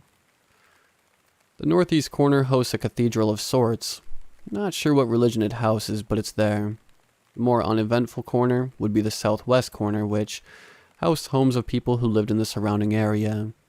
Then standing on the northwest corner of the intersection held a graveyard that was home to a massive mausoleum that could be seen from most spots in the metropolitan area. The spillways, the tunnels that dove beneath the bowels of the boulevard, seemed like one of those under a bridge tunnels that you could see the other side from the one end to the other. But these tunnels didn't have an opening on the other end. In fact, the joining tunnel, I would come to discover, bends in the direction of the graveyard. Mysterious as it is, I have later learned that these tunnels are not uncommon in these suburban areas housing graveyards. So, now that you know the location of the happenstance, allow me to drone on the details of what we are doing and why we are doing it where we were. At the time, I was a younger lad, high school aged, even though I was an, let's say, involved student being in extracurriculars and honors classes. I had friends that were not. The high school I attended was only large enough to allow just under 1,000 students in its corridors. As such, many mingled in multiple cliché cliques that seemed to characterize groups at that age. Either way, from time to time I would meet up with some friends in the smokers area that every high school seems to have. Ours was called the North, which was alongside the northmost side of the northern parking lot. Admittedly, this was when the wacky tobacco was worming its way into my life. Nonetheless, my stoner friends and I would meet up in the North, set a plan, and slink off into the surrounding neighborhood, more than likely skipping class. At first, I was taken to the Grass Alley, which was only a block or two away and stood between the elongated block, the only one in the neighborhood, serving as a way for pedestrians to cut through the block unfazed by its enormous form. Although, it wasn't a very brilliant spot for a horde of teenagers to walk to, squat, and chill for a large period of time. Thus, we would usually move on quickly and wouldn't linger long, with teenage fear of being caught and parents being called.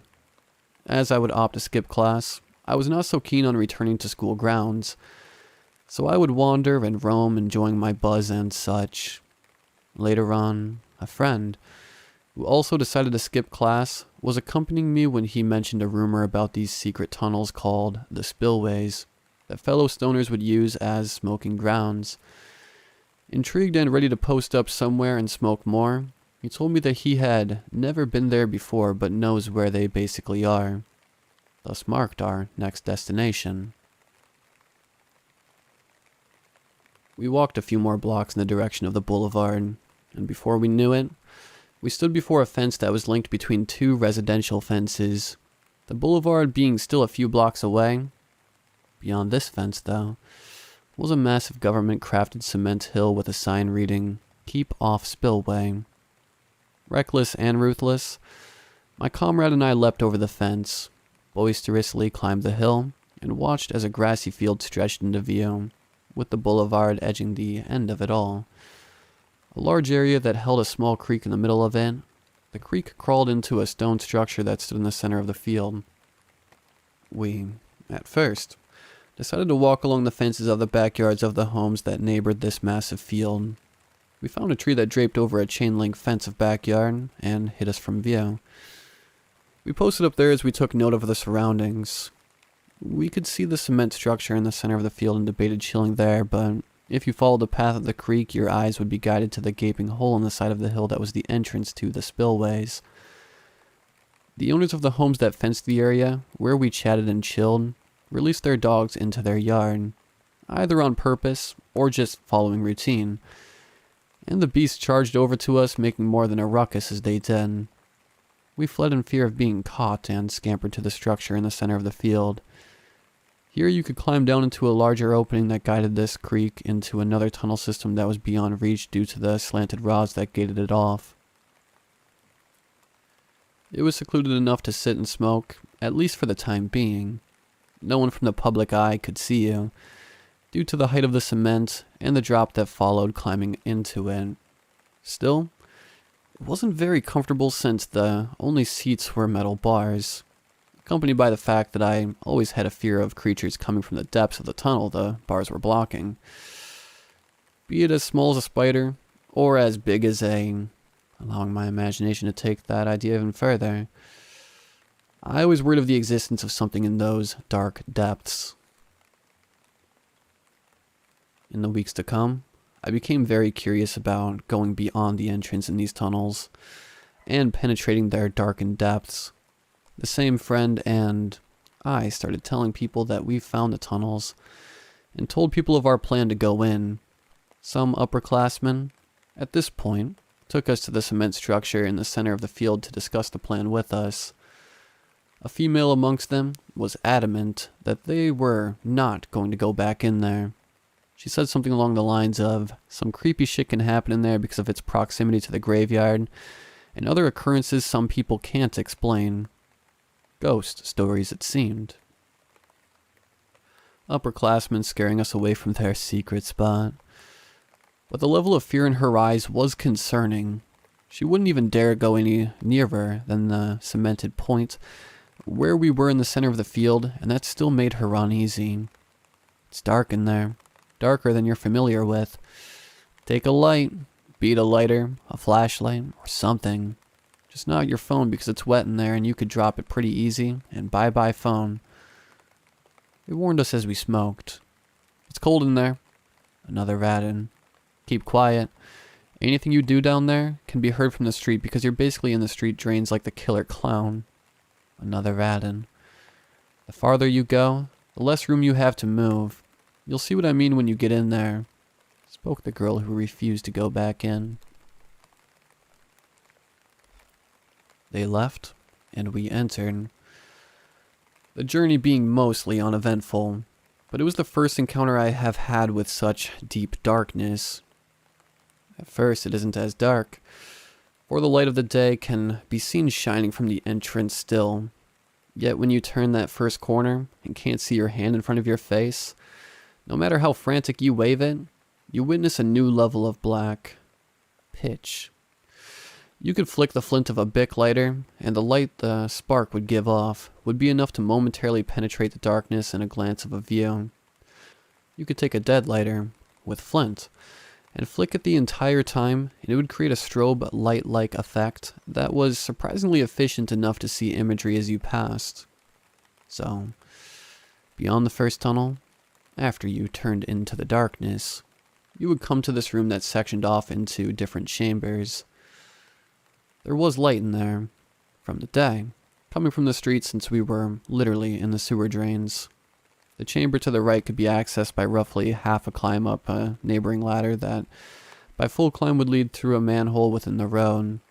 There was a plank placed on the right chamber tunnel that was utilized to climb over to the left chamber, since there was no ladder access there. I never crossed over to the left. Upon further inspection of the wall opposite the entrance of the connecting area, you can find, by following the same ladder to the right, there is actually another smaller tunnel that is accessible upon this wall. We would then venture to the smaller tunnel, for it would crawl farther in compared to the chambers branching to the left or right. Here, you couldn't stand straight up, as you could in any other tunnel or chamber I mentioned before. You had to crouch about half your height, performing a half crawl, half trot as you make your way along this tunnel. After what feels like a long distance, you come across a smaller tunnel to the left that leads to another chamber that is along another street, maybe the boulevard, but you would have to army crawl through the said tunnel to reach that chamber. Still, this mini tunnel was a source of daylight that you could use as a waypoint that you could also see glowing on the wall on the right. The first light, I called it. There was also another light like this some distance unknown to me. Further in, to the left, but before you got there, you can spot a pentagram painted on the wall to the right, if you have light. The remainder of the journey brought you to another connecting room that forks into a similar left-hand side and a right-hand side. The wall in front no longer had further access in the direction you had been voyaging in before entering this room. It merely held a ladder. The ladder would lead you to the left-hand tunnel that you could climb into with another army crawl type motion, or by full climb lead to a manhole on the road above. At least in this room you could stand up, and with a boost from a friend, you could get into the right-hand tunnel and crouch crawl further in. By the end of this tunnel, there is a metallic grate that opens up to the sky, and is such a pretty sight after being in such blinding darkness and small. Alas, there is no way up from there, and only another army crawl sized tunnel before you. This would be the extent of our first adventure as well. Weird mapping and setup, I know, and not all of it will be relevant to the story at hand, but that is basically the extent of the tunnels I like to frequent.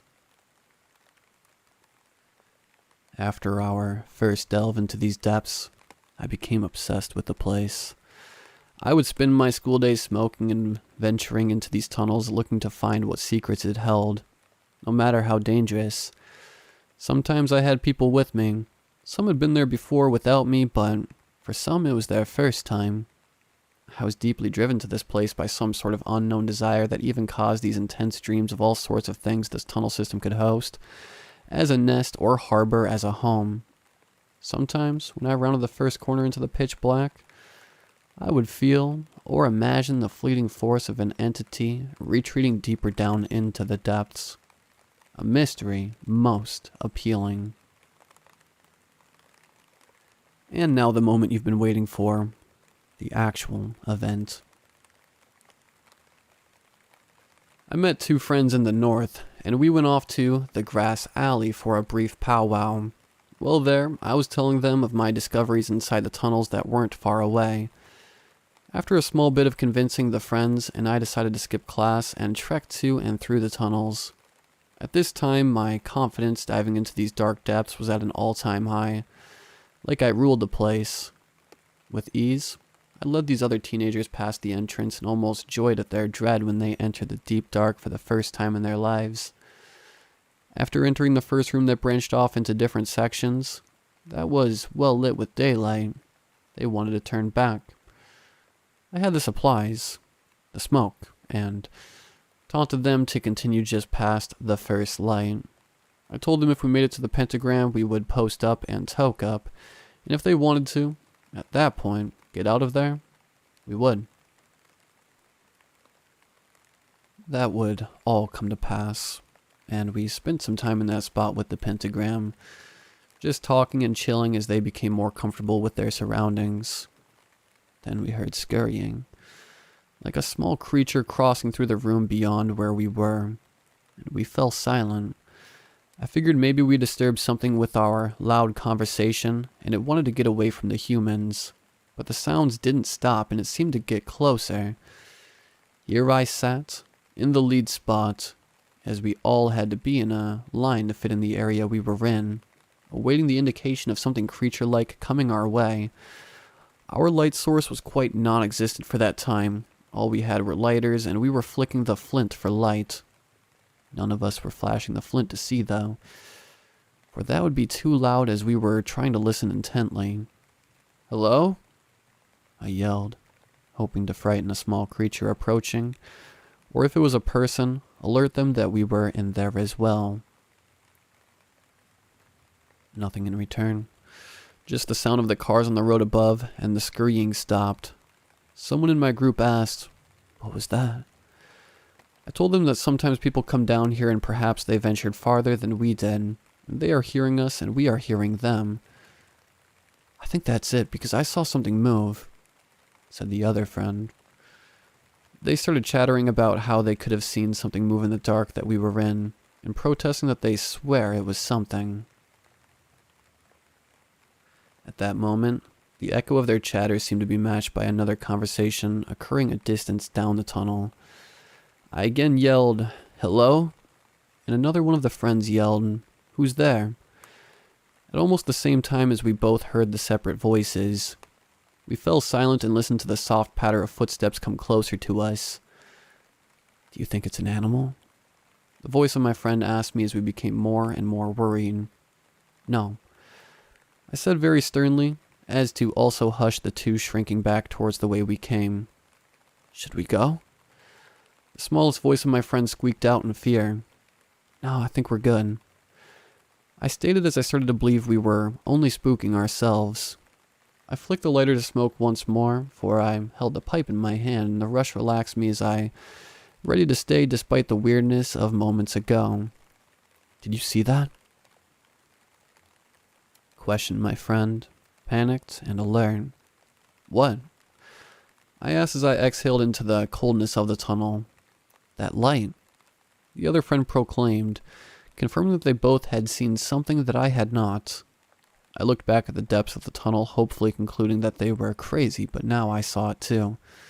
There was a light, faint and swaying back and forth with an orange glow like an old-timey lantern.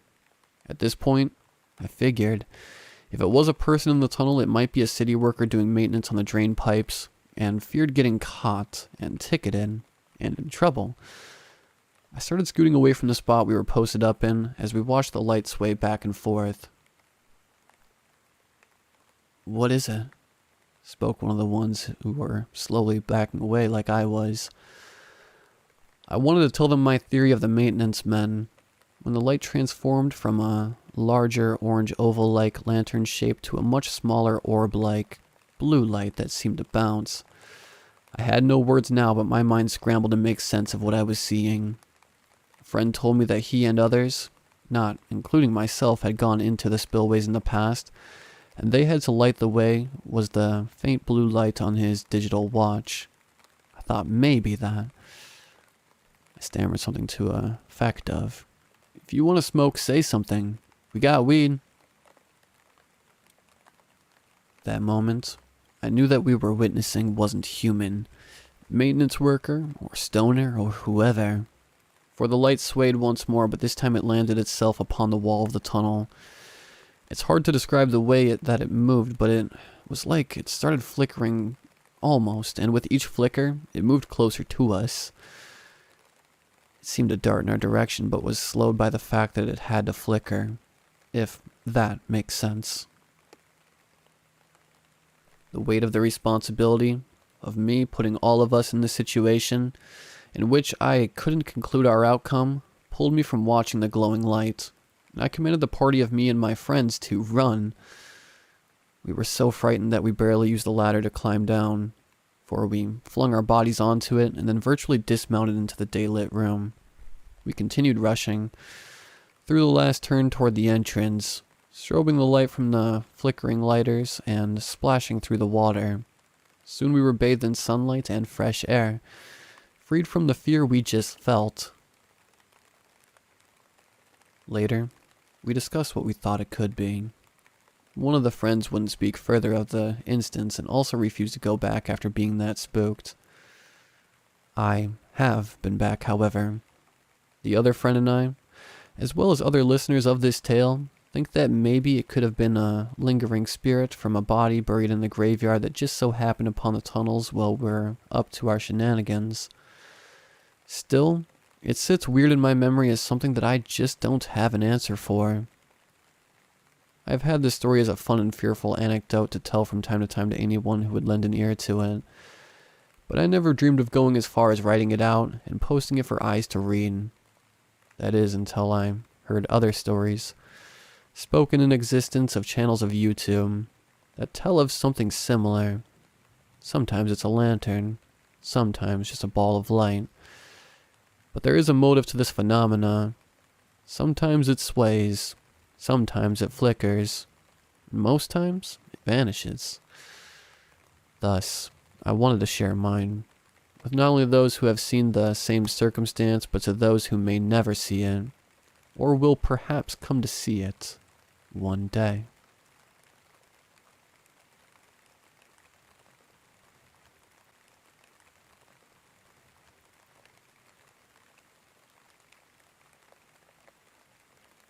Has anyone came across a strange stock photo site? Pretty basic and generic looking at first, but with a, shall we say, sinister collection. I suppose I should be more descriptive and provide more information, but I also need to be careful not to provide too much. What I mean by that is I genuinely don't believe anyone who hasn't already come across this site before should come across it. Like, at all. Ever. Nope. Obviously this means don't expect a URL from me. And before someone asks, this is not from some horrific corner of the dark web or anything. It's easily accessible, and I originally found it from a normal Google search when looking for images depicting a very specific situation. Also, I won't risk elaborating in case a foolhardy reader with more curiosity than sense uses it to search for the site, so don't ask. Interestingly, the exact search I used no longer brings results for the weird site anymore, though I know it's still there. As for how, I'll get to that. Anyway, when I first visited this website in question, there was not much to immediately separate it from normal stock photo websites. The layout is pretty generic, even basic, but there were more results for what I was looking for than from anywhere else I'd come across so far. So at first I thought I'd hit the jackpot. A few of the photos had aspects making them seem a little off, such as odd expressions on people's faces, weirdly off-center shots, people in photos not looking at what they clearly should be looking at, etc. But I figured this was maybe just a matter of a quantity over quality kind of business model, a site including even clearly subpar options and all. After all, there were a lot of results to choose from, even for my niche requirements. And again, I'd had no luck finding any strong matches from other sites and searches. And believe me, I tried for a while. Also, most of the first images I browsed through were innocuous, so I picked a decent couple of photos and moved on. I also had need for depictions of several simpler, more common situations for my project, and I figured I might as well just get all the images I needed from the same site. This turned out to be a mistake I quickly regretted. At first, it really was just a few photos that seemed kind of off, in ways I mostly brushed off to myself as results of shoddy photography or setup. For example, a child in a very lightly furnished hospital room, reading a book that appears blank from the page he's turning. Prop book, I guessed. A couple having a picnic in the park as a dark and blurry form loomed behind them. Random camera or photo development distortion, I told myself. Or an office scene with scattered bones and two people chatting next to a water cooler filled with dark red, suspiciously blood-like liquid. Maybe it's supposed to be from right after a Halloween party. Honestly, some of them even reminded me of those "what's wrong with the picture" puzzles from when I was a kid. I even kind of made a game out of it looking for the weird little details. However, the results just seemed to get progressively more disturbing and less subtle the longer I searched. Here's a sample of some of the twisted gems I remember encountering by the time I was about 15 to 20 minutes in. Small children playing hopscotch on the edge of a cliff, one that cut off most of the final space. A realtor discussing a house in the yard with apparently prospective buyers, but with bodies visibly hanging inside next to every window. A department store with a disturbingly large population of mannequins, in positions of shoppers such as walking around the store with carts or holding up clothes as if to examine them with non-existent eyes. All well, actual people, or at least very convincingly human-like figures, stood where you'd normally see mannequins with expressions of barely concealed terror plastered on their face. The grocery store's checkout, but with the only items being bought and bagged being dripping, unwrapped, and unpackaged hunks of raw meat and viscera. A group of preteens playing cards and laughing, looking like they are enjoying a game of Texas Hold'em, but with what appears to be not playing cards but tarot with demonically styled illustrations. A limbless corpse vertically sliced into long, 3 to 4 inch thick sections that had been stacked back together in the wrong order. A dentist holding a large drill next to a very alarmed looking patient without any teeth and a mouth held open and almost impossibly wide by some weird clamps, wrapping back around behind a blood-speckled headrest.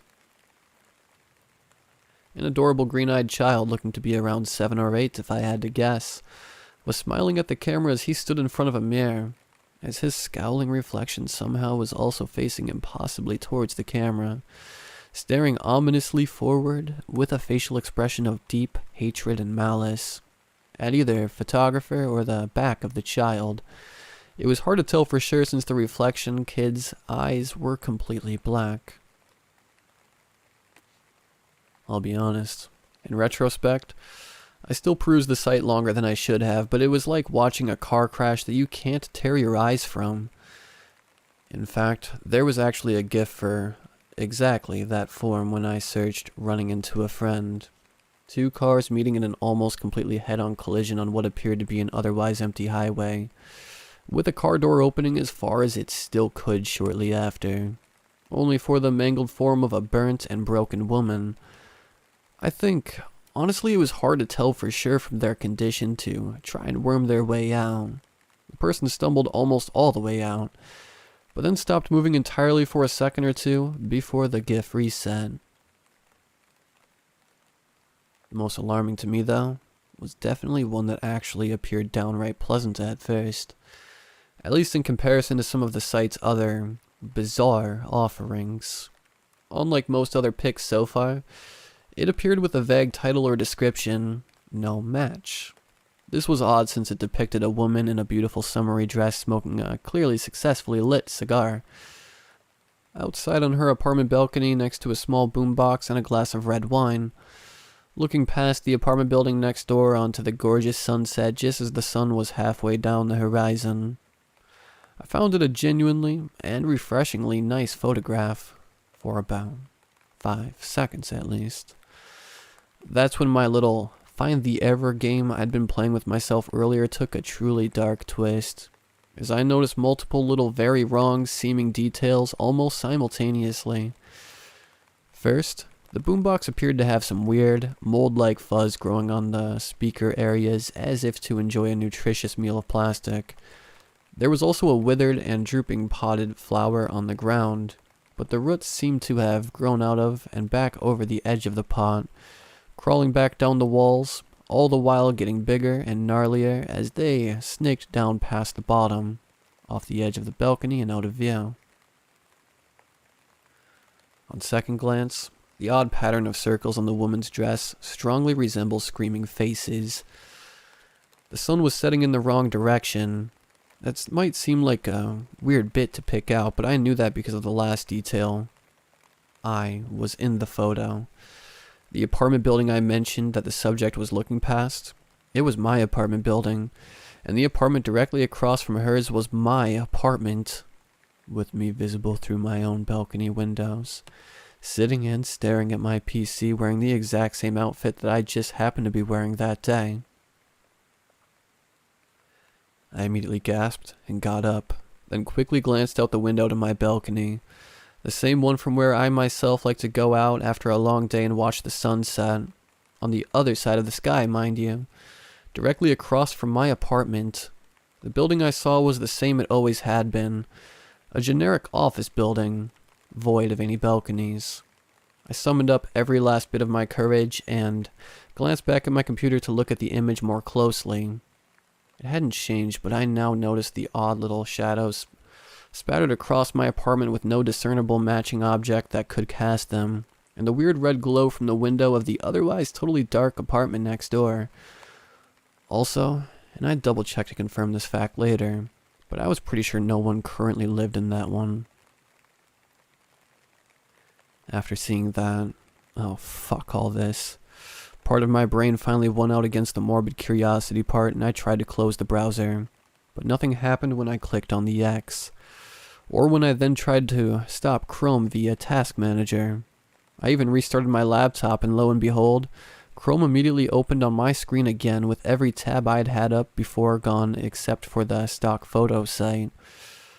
I wasn't even asked if I wanted to restore tabs like usual or anything. It just opened straight back up. I turned off my laptop, trying and failing to convince myself that the striking similarities to me and my apartment were a coincidence, that the creepy-ass site had just given me a virus or something, that I'd get some sleep and take my laptop to someone more tech-savvy in the morning. When I got up this morning, my laptop had disappeared. I looked all over my apartment, even though I knew I'd left it right where I'd slammed it shut last night, on the table next to the big balcony window. I am currently, to put it lightly, freaking the fuck out, and I keep seeing little inexplicable shadows darting across every room, though they actually seem to be getting bigger and bigger. This is a Hail Mary, I know, but if anyone has experience with this cursed website, or whatever the hell is going on here, I could really use some guidance.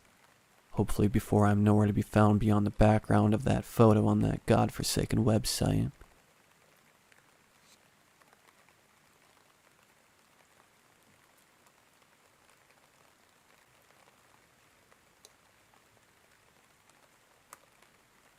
The one thing I love about being a reptile owner is getting to own all sorts of exotic and bizarre lizards. Snakes and so on from all across the globe. I bought my first one back in high school, a female bearded dragon I had named Sue, loosely after the famous T-Rex on display at the Chicago Field Museum. Ever since, it has been my passion to own reptiles and amphibians. I've been collecting different species from various stores and suppliers for years now. Though not to gloat, I myself own a whole personal menagerie.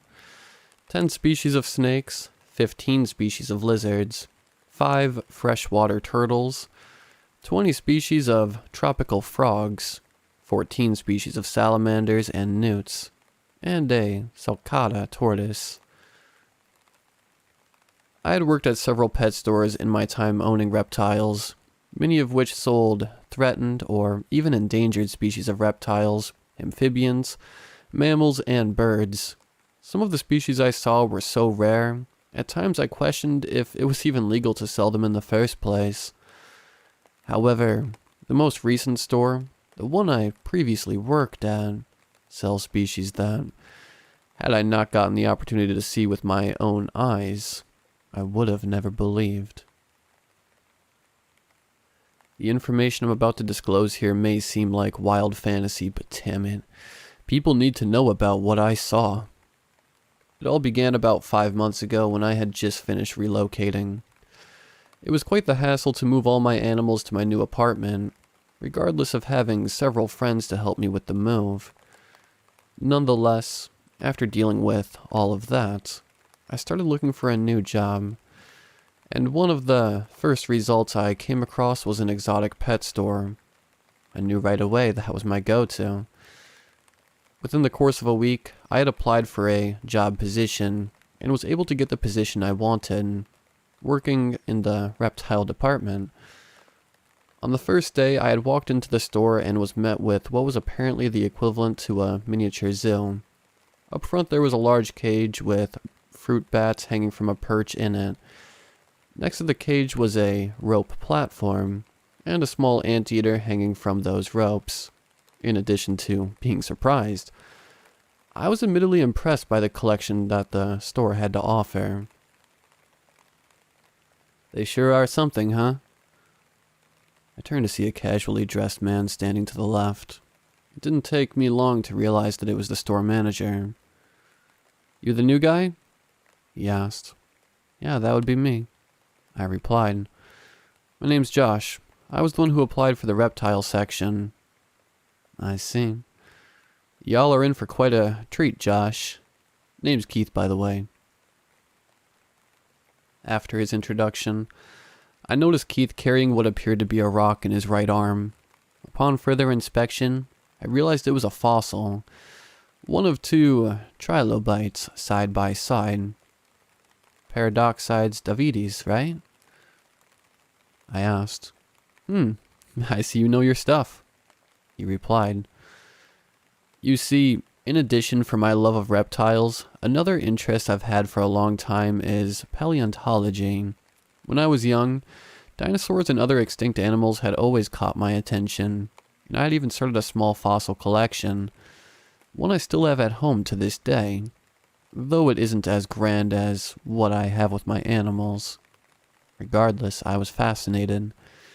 Keith showed me a closer look at the trilobite fossil, letting me see just how well preserved they were. "Interesting to think the kinds of animals there were back then," Keith said. "In fact, 99.9% of everything that's existed on this planet is extinct, and we only occupy a tiny sliver of that in history." It looked like Keith was into paleontology and fossils, much like me. My real interest, though, was with the reptiles they had. "About the reptile section that you have here, can you show me where it is?" I asked Keith. "Sure thing. Right this way." Upon entering the reptile department, I was amazed by what they had. Legit venomous snakes, vipers, cobras, hognoses, and even an inland taipan, one of the deadliest species known. The section also featured poison dart frogs from South America that, well cute, contain enough poison to kill 10 men. The highlights were 2 large tanks, one with a white alligator, the other with 2 dwarf caimans. "You sure seem happy," Keith said. "Think you'll do quite nicely here. As for me, I gotta head out." "Alright," I replied. "Anything else I should know about?" "Yeah, be careful out there," Keith said. Afterwards, Keith left. I wondered what he meant by that. Regardless, I went about the day doing my job. Later in the evening, towards the end of my shift, I decided to see what other kinds of animals were around that the store had to offer. Many mammals you wouldn't expect to be kept as pets, like kangaroos and small monkeys, were put on display. There was an array of interesting birds as well, from typical macaws and cockatoos to even toucans. The fish department had all sorts of tropical fish, one of which was an electric eel, which, believe it or not, is kept by some people in private collections, and handled with specialized gear. However, past the fish section, at the back of the store, there was an elevator door. My first thought was that it probably led to a storage room, but then to the left of the doors read a sign, "Historic Department, Authorized Personnel Only." Historic Department? I spent a few minutes contemplating what it meant by a historic department. I wasn't sure if I myself was permitted to go down, but unable to put my finger on what it could be, I decided I might as well go find out and see for myself. I got into the elevator and selected the lower level. The ride down took several minutes, despite the destination being the only other floor in the building. When the doors finally opened, I walked out to see a colorful array of different terrariums. From a distance, I wasn't sure what kind of animals were inside, but as I went to take a closer look, that's when things started to get weird. Upon the first terrarium I peeked at, inside was a bizarre-looking lizard. Its body resembled some sort of a knoll or gecko. The only difference, there were long, feather-like quills coming out of its back. Then I realized what it was. Holy shit. The animal inside was a prehistoric reptile known as a longisquama, a reptile from the Triassic period. But what the hell was a reptile that's been extinct for 235 million years doing in an exotic pet store? And more importantly, how? Apparently that wasn't all. Another terrarium contained a Diplocalus, a Permian amphibian with a boomerang-shaped head. Several reptiles and amphibians supposedly extinct for millions of years were all being contained beneath a pet store. I attempted to rationalize what I had been seeing, but no matter what I came up with, nothing could properly explain what I was seeing. Without a doubt, these were living, breathing animals that haven't been seen in eons. My one question is how? Where did they all come from, and how did the store receive them? Wanting to find out, I decided to take a look around the floor, which was seemingly larger than the actual shop on the top, the size of a large hardware store. The first section I decided to explore was the aquarium section. Instantly, I recognized several organisms.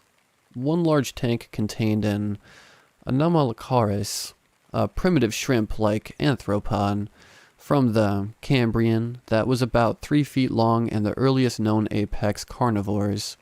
I watched as it swam gracefully around its tank with its round, insectoid eyes. Some of the other tanks included some primitive jawed fishes as well as some of the earliest species of sharks known to exist.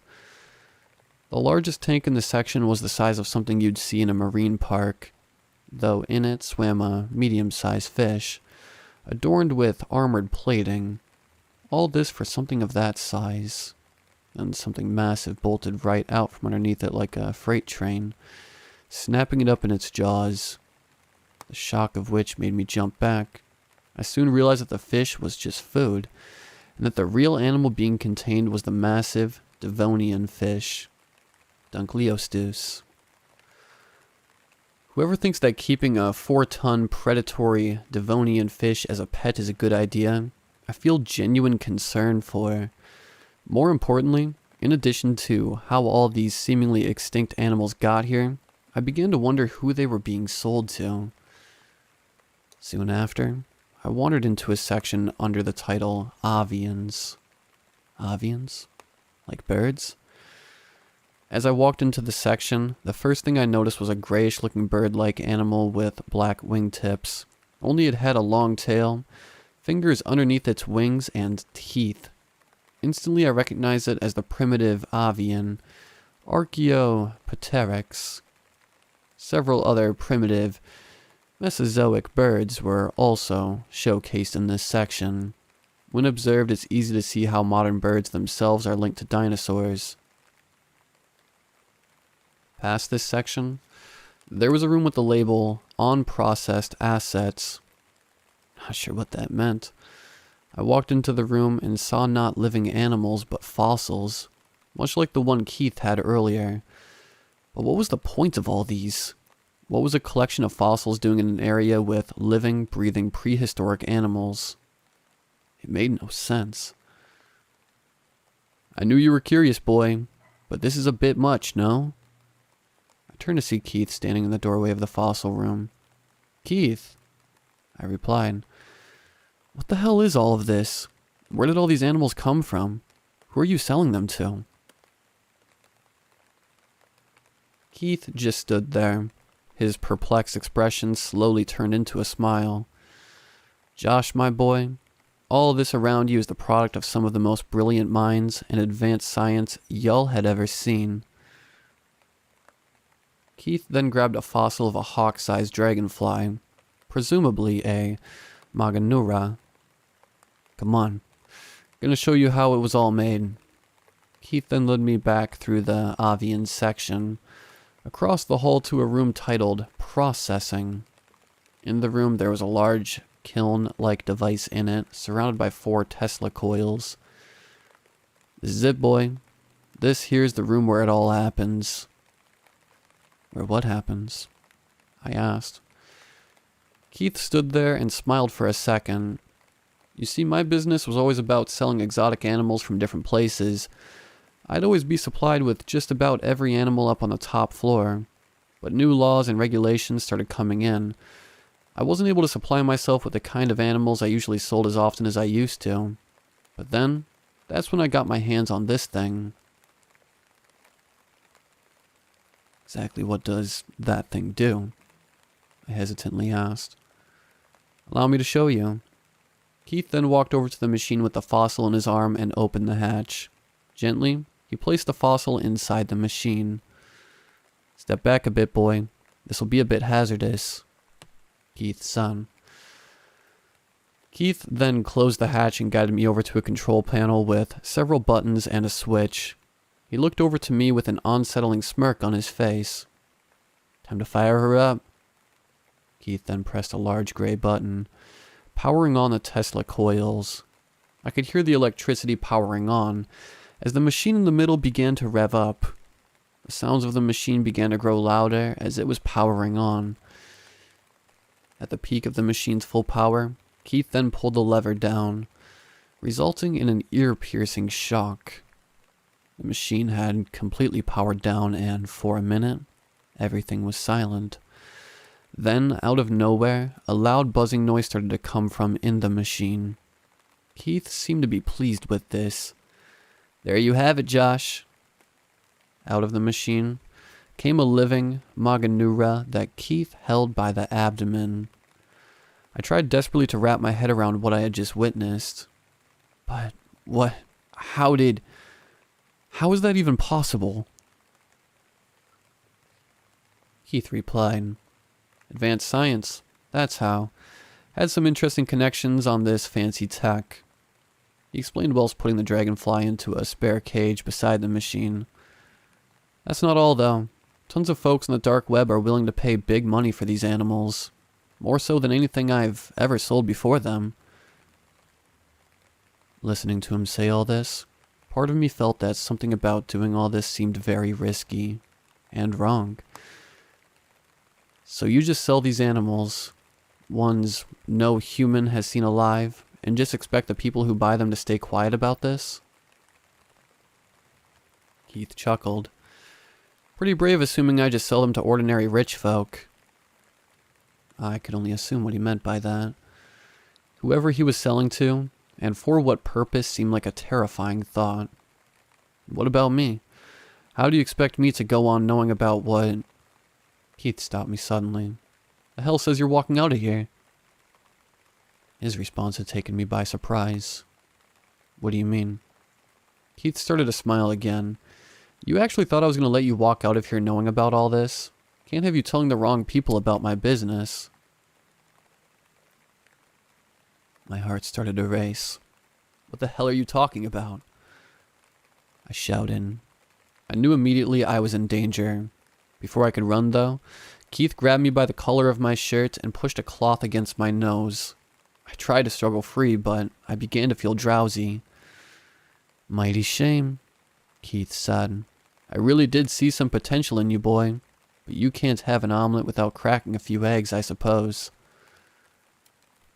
As I lost consciousness, I lost my strength. Soon, I was out completely. When I woke up, I was slowly able to regain consciousness. Once I was fully conscious, though, I had noticed my hands and feet were tied up, and I was on my knees at the bottom of a deep rocky pit with a presumably deeper pool. Before I could do anything, a hand touched my shoulder. It was Keith. Easy now, Josh. Not much you can do at this point. I looked at Keith, angry and terrified. Why the fuck are you doing this? I asked. Keith replied, all this down here? Nobody. save for yours truly is supposed to know about. You think I just let normal employees walk around here? I was gonna do this the dirty way, but where's the fun in that? I figured I'd have Rebecca do it. Keith then shifted his attentions to the massive pit I was positioned at the edge of.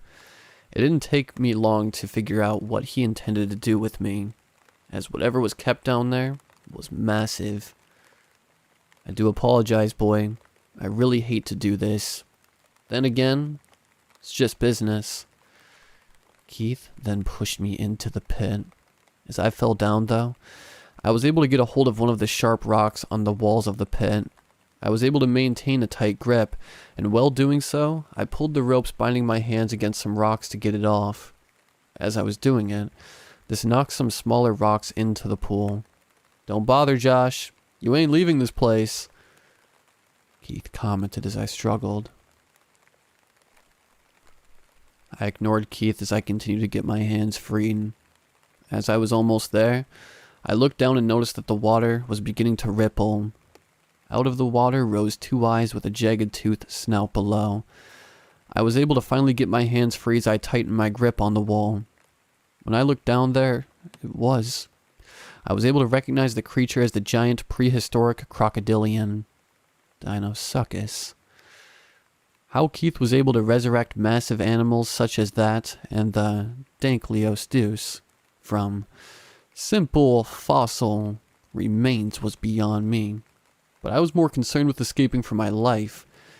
Despite my feet being tied up, it wasn't as tight as it was with my hands, and I started to climb up. I managed to loosen it more and more, and I was able to climb up more efficiently. A massive croc bellowed at the bottom of the pit, waiting for me to lose my grip and fall down into its hungry jaws. I started to climb faster, until I was 2 feet away from the top of the pit. But when I put my right hand on the edge, Keith was there with his foot raised. "Y'all just don't know when to quit." His foot came down, but before he could knock me off, I grabbed the ledge with my left hand, moved my right, and used it to grab Keith's leg. I gripped it so hard that it sent Keith forward, falling down into the pit past me. When I finally got out of the pit, I heard the splash. I turned to see the croc with Keith in its jaws, violently thrashing him around. It then submerged with Keith, and the last thing I saw were bubbles floating to the surface of the water. Afterwards, I decided to make a break for it. I ran as fast as I could through the floor, first past the avian section, then the aquarium section past the bizarre-looking marine animals I saw. Finally, there was the elevator door. I bolted to it past the terrariums and called for the elevator. As soon as I was back on the first floor, I took a minute to get a hold of myself. I was well out of the job, well with the manager being dead and all. As I walked to the front of the store, I noticed it was nighttime. Seemed I was down there longer than I thought. I nervously walked out of the store and went home. A week later, I decided to relocate once more to find another job, once again going through the trouble of moving my reptiles and everything else. However, I've still wondered what became of everything I saw, of those supposedly extinct animals that Keith was raising from the dead. Keith may be gone, but he mentioned several things about having contacts with certain people. Still wondered just who those people are, as well as their reasons for purchasing those animals. What, if anything, do those people plan to do with them, and why? Regardless, the thought of it alone is quite unsettling when I think about it. Another thought I've been having is, how did Keith get that technology? Who did he get it from? And whoever made that tech? How? To this day, I'm still not certain, but I have a feeling that one day, the truth of it all will be revealed. For better, or for worse.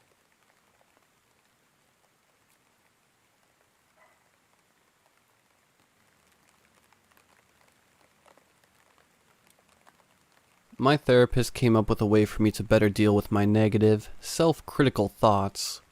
I have many of them. You're such a loser. You suck. That was incredibly stupid. These came at me multiple times a day. She shared that for a start. I'm to realize that these thoughts all come from my inner critic, and they are not necessarily true. My inner critic can insult and taunt me all she wants, but she has no power over me once I realize that whatever she lobbies at me are just thoughts. And thoughts do not equal reality. We started off by naming my inner critic. I decided to name her Katrina. I was also asked to draw how I thought she looked like. So with my limited drawing skills, I scrawled out a tall, skinny lady with a long, sharp nose who was perpetually tight-lipped and frowning. It can sometimes be a pretty fun way to deal with my negative thoughts. For example, if I had thoughts like, "You dumbass," "You're a failure," and so on, I would snap back out loud, "Shut up, Katrina." I also started drawing her into comic strips. I'd feature her as a clumsy, stupid villain, while my protective side, named Harriet, was the kick-ass heroine. Coming up with a name and character for my kinder, more self-compassionate side was my idea. My therapist didn't seem to object to it. I kept drawing the comic strips, practicing talking back to Katrina, giving Harriet a louder voice, and over time, I felt the balance within me shift. I was feeling just a little bit more confident, and a ray of sunshine was peeking through my perpetual dark clouds. One night I was drawing a scene of Harriet blasting Katrina into space, feeling empowered and a little gleeful. That's not what I look like. An unnaturally high-pitched, childlike voice spoke in a sing-song manner, right beside my left ear.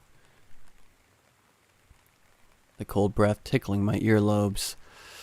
I could almost feel the lips brush my ear. The voice was that close. I froze. I didn't dare to turn, to look to my left. My eyes stayed glued to the front. "Don't you want to see how I look like?" The voice spoke again, this time a coy whisper in my right ear. I wanted to draw on, to ignore it, but my fingers wouldn't move. I steeled myself, bracing for any sudden movements from the thing with the voice. It lightly hopped forward, a flash of white and red, and I looked down, refusing to look at it. "I think I'm pretty, don't you think?" The childish, piping voice went on. I stared down resolutely, cold beads of sweat forming on my forehead and on the palms of my hands, which had gone icy cold. It swooped forward suddenly, pale face looming directly in front of mine. "Look at me." The voice had changed, taking on a hellishly low and broken timbre which bended into the previous falsetto. The duality of the voice was enough to freeze the blood in my veins. Even staring down, I couldn't help but make out the pale skin, blood-red lips, and sharp canine teeth. Cold hands gripped the sides of my head and forced my gaze up. "Look at me," it growled again in that same blood-curdling double-pitched voice. For a fraction of a second, I caught sight of it in its full glory. Blackened sockets, dark eyes without eye whites, red hair tied in braids on both sides of its face. The teeth glinted in the gory gash of its mouth. Then the face rapidly warped into that of a little girl's. Pale skin, big black eyes, sallow cheeks, red lips with 2 red circles painted into the center of her cheeks. She looked human now, but no less terrifying. She took a step back and tilted her head. "Why did you draw me so ugly?" she asked, her voice back to the originally high-pitched and childish tone. I looked at her, unable to speak, to form a sentence in my head. "Why?" she asked again, and her voice hardened. You were mean. You said terrible things. But I only told the truth. I always tell the truth. You're a horrible person, so I told you so." She sounded like she was stating an innocent truth, but I knew she was toying with me, enjoying every minute of her taunts. I refused to respond. Then it popped into my head. Does Harriet exist too? I asked. Why, so she could swoop in and save you? From me? Tiny old me? You little weakling. She giggled, a tinkering mess of bells that sent chills down my spine. She's gone now, dear one. Harriet was here once. She fancied herself your guardian angel, so I cut her into little pieces and mixed her up in your food. You didn't even notice. She continued to giggle, turning away, bending, and covering her mouth. I was losing control. The fear was building up, reaching my limit. I couldn't keep a straight mind. I was panicking and about to just curl up into a ball, shut my eyes, and give up. But I couldn't. I knew that would be the end of me, and I wasn't ready for that. A surge of anger flashed within me. You can't scare me. I trailed off, choked on my words when she turned her head to face me, neck stretched past what was humanly possible. She had turned her head a complete 180, and I stared into her eyes, leveled right above her back. In my blinding fear, I heard myself blurt out, "That's such a cliché horror move. You don't scare me." The rage seethed in her demonic eyes. Her face changed, morphing back to its monstrous nature, her fangs gnashing uncomfortably close to my eyeball.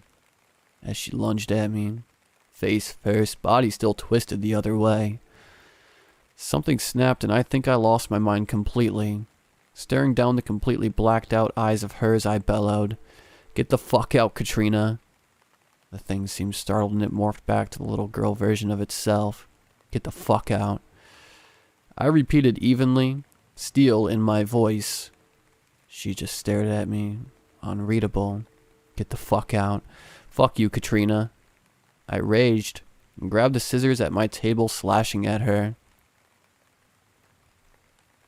I didn't even realize it when she was gone. I caught a small drop of blood on the floor, though. I wonder if I got her, just a little, or if I'd hurt myself without realizing it. The door opened and my mother stood in the doorway, shock plastered all over her face. "Darling, are you okay? What's happened?" She'd rushed in, then gingerly pried the scissors from my hand. I didn't tell her what happened.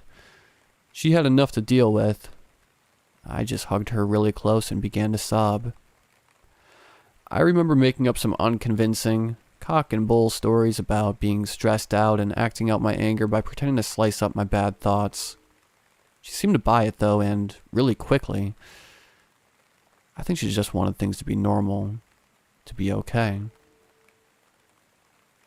Katrina hangs out with me now, almost every day, but she mostly just sits or squats at the foot of my bed, under the dining table, on the windowsill, under the covers, anywhere from which she could look at me, listen to me. She was almost always on speaking, staring at me with a flat expression on her face.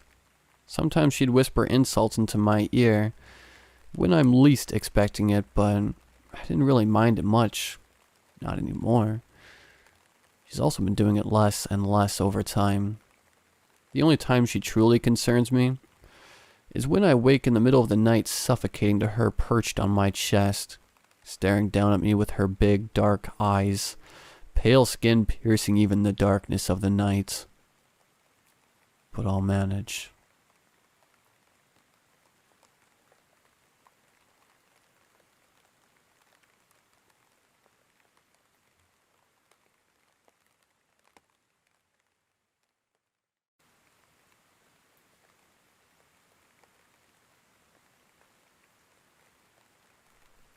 Have you ever had an incident in your life that made you question everything you knew, or thought you knew, about the world we live in? If you have, then you might understand what I've been through. This past weekend, I was visiting my cousin Cole in his small town in the middle of nowhere. It was a 2-hour drive from my city. Earlier this year, he had married a small town girl and settled down in their rural community. It had been a surprise for all of us. Cole grew up with his malls and multiplexes, subways, and skylines, just as I did for that matter. Still, I've always liked my cousin. I didn't make it to their wedding, so I was making peace with a weekend trip to their place. Their house was right on the outskirts of their town. Cole greeted me with a familiar smile, joking about my bulging waistline, while I gave him a hard time about his receding hairline. He showed me the guest bedroom, and it was more than ample space for the 2 nights I'd be spending there. That's the good thing about these rural towns. Square footage is cheap as dirt. I noticed some strange ornaments on a bookshelf in the room. They appeared handmade and reminded me of those little trinkets you see in New Age stores. When I asked Cole about it, he just shrugged and mumbled something about his wife and told me to wash up for dinner. I soon got the impression that his wife Ashley liked to keep to herself. She served dinner and didn't say much else to me the whole evening. Cole gave her space and didn't seem to push things with her either. Around her, he seemed less jovial. Men change after marriage, I suppose. Not that I cared. After dinner, Cole and I had a fire outside and had drinks and joked about, like, old times again. I kept expecting him to open up to me about his wife or tell me more about his little town, but he never did. All he would do is talk about our old adventures together. It was as if he had nothing to tell me about these past few months. Something felt wrong. Every hour, Cole would get up and go into the house. He was chugging one beer after another, and so I assumed he needed to pee. But I finally got curious and walked up to the house and looked inside. Cole and Ashley were sitting at the dinner table, which had been cleared save for one lit candle. They were holding hands and muttering something. I got the impression that it was some sort of a prayer or ritual. He seemed to be following her lead.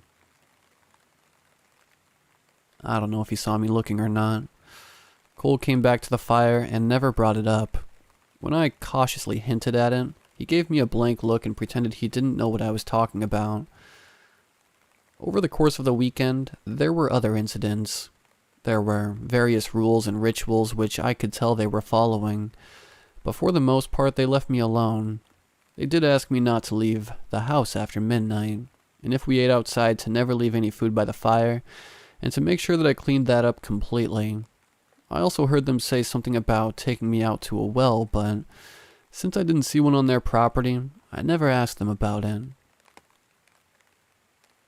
By the end of the weekend, I was fed up by the silent treatment from Ashley, and by Cole clearly being on edge at times but not saying anything. It was a long weekend and I had meant to stay another night, but I decided I'd had enough. Despite Ashley's protests, I told him that I would be leaving that evening.